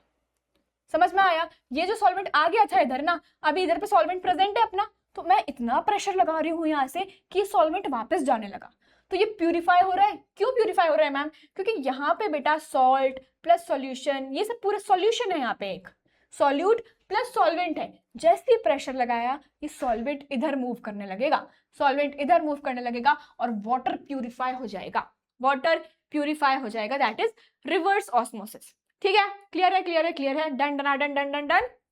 अब बात करते हैं अपन वेंट हॉफ फैक्टर की। ठीक है, वेंट हॉफ फैक्टर कैसे रिप्रेजेंट करते हैं, आई से रिप्रेजेंट करते हैं। दो सॉल्यूशंस है, एक जो आपका नॉन इलेक्ट्रोलाइट है और एक जो आपका इलेक्ट्रोलाइट सॉल्यूशन है। क्या होते हैं बेटा ये, नॉन इलेक्ट्रोलाइट मतलब जो आयंस में ब्रेक नहीं होते हैं, जो टूटते नहीं हैं, और जो इलेक्ट्रोलाइट होते हैं वो क्या होते हैं, टूट जाते हैं, या तो वो डिसोसिएट होते हैं या एसोसिएट होते हैं। डिसोसिएट का मतलब टूट जाना और एसोसिएट मतलब जुड़ जाना। क्लियर है?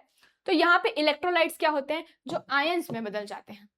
अब जो आपका वेंट हॉफ फैक्टर होता है वो क्या होता है, देखो दोनों की ही कुछ ना कुछ कॉलिगेटिव प्रॉपर्टी होगी। कॉलिगेटिव प्रॉपर्टी तभी आती है जब एक सॉल्यूशन होता है। क्यों? क्योंकि सॉल्यूशन में बेटा सॉल्यूट होगा और सॉल्वेंट होगा, और कॉलिगेटिव प्रॉपर्टी किस पे डिपेंड करती है, नंबर ऑफ सॉल्यूट पार्टिकल्स पे डिपेंड करती है। तो दोनों की अलग अलग कॉलिगेटिव प्रॉपर्टी होगी। बिल्कुल मैम। तो यहाँ पे वेंट हॉफ फैक्टर कैसे निकालोगे, कॉलिगेटिव प्रॉपर्टी ऑफ इलेक्ट्रोलाइट, जो भी इलेक्ट्रोलाइट की कॉलिगेटिव प्रॉपर्टी है, upon colligative property of non electrolyte, non electrolyte. ठीक है, यहाँ पे हमने फ्रीजिंग पॉइंट का देखा, बॉइलिंग पॉइंट, और ये आपका जो वेपर प्रेशर है वो, और ऑस्मोटिक प्रेशर। क्लियर है? ठीक है, ये आ गया change in freezing point upon pure, pure जो आपका सॉल्वेंट था उसका। नॉन इलेक्ट्रोलाइट का मतलब क्या हुआ, प्योर सॉल्वेंट ही तो हुआ, जो वाटर है वो प्योर सॉल्वेंट है, जो चेंज है वो तो हम सॉल्यूशन का देख रहे हैं ना, तो हमने वही लिखा है यहाँ पे। और कैसे लिख सकते हैं, observed colligative property, calculated colligative property. Clear है? अब बात कर लेते हैं relation between I and degree of dissociation. ठीक है, relation between I and degree of dissociation क्या होना है, यहाँ पे एक मॉलिक्यूल है आपका, वो टूट गया बेटा आयंस में, वो टूटा है आयंस में, तो पहले वो एक था, अभी स्टार्टिंग में तो वो 0 0 था, कुछ टूटा नहीं था, लेकिन आफ्टर सम टाइम्स वो कुछ अल्फा टूटा होगा और ये वाला भी कुछ अल्फा टूटा होगा, तो टोटल क्या टूटा है, अल्फा। टोटल जो टूटा है वो अल्फा है, तो 1 माइनस अल्फा कर दिया। ठीक है, आफ्टर डिसोसिएशन।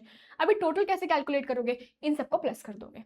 जैसे ही प्लस किया हमारा क्या आ गया, अल्फा n माइनस 1 प्लस 1। ठीक है, क्लियर है। यहाँ देखो, यहाँ हमने क्या कैलकुलेट किया है, आई क्या बोल रहा था, colligative property of electrolyte upon colligative property of non electrolyte. तो यहाँ देखो हमने ऊपर के लिखा है टोटल अपॉन स्टार्टिंग में कितना था आपका, जब डिसोसिएट नहीं हुआ था, जब डिसोसिएट नहीं हुआ था। ठीक है, तो यहाँ पे आ गया आपका degree of dissociation that is I minus 1 upon n minus 1। यह आ गया relation between went of factor and degree of dissociation.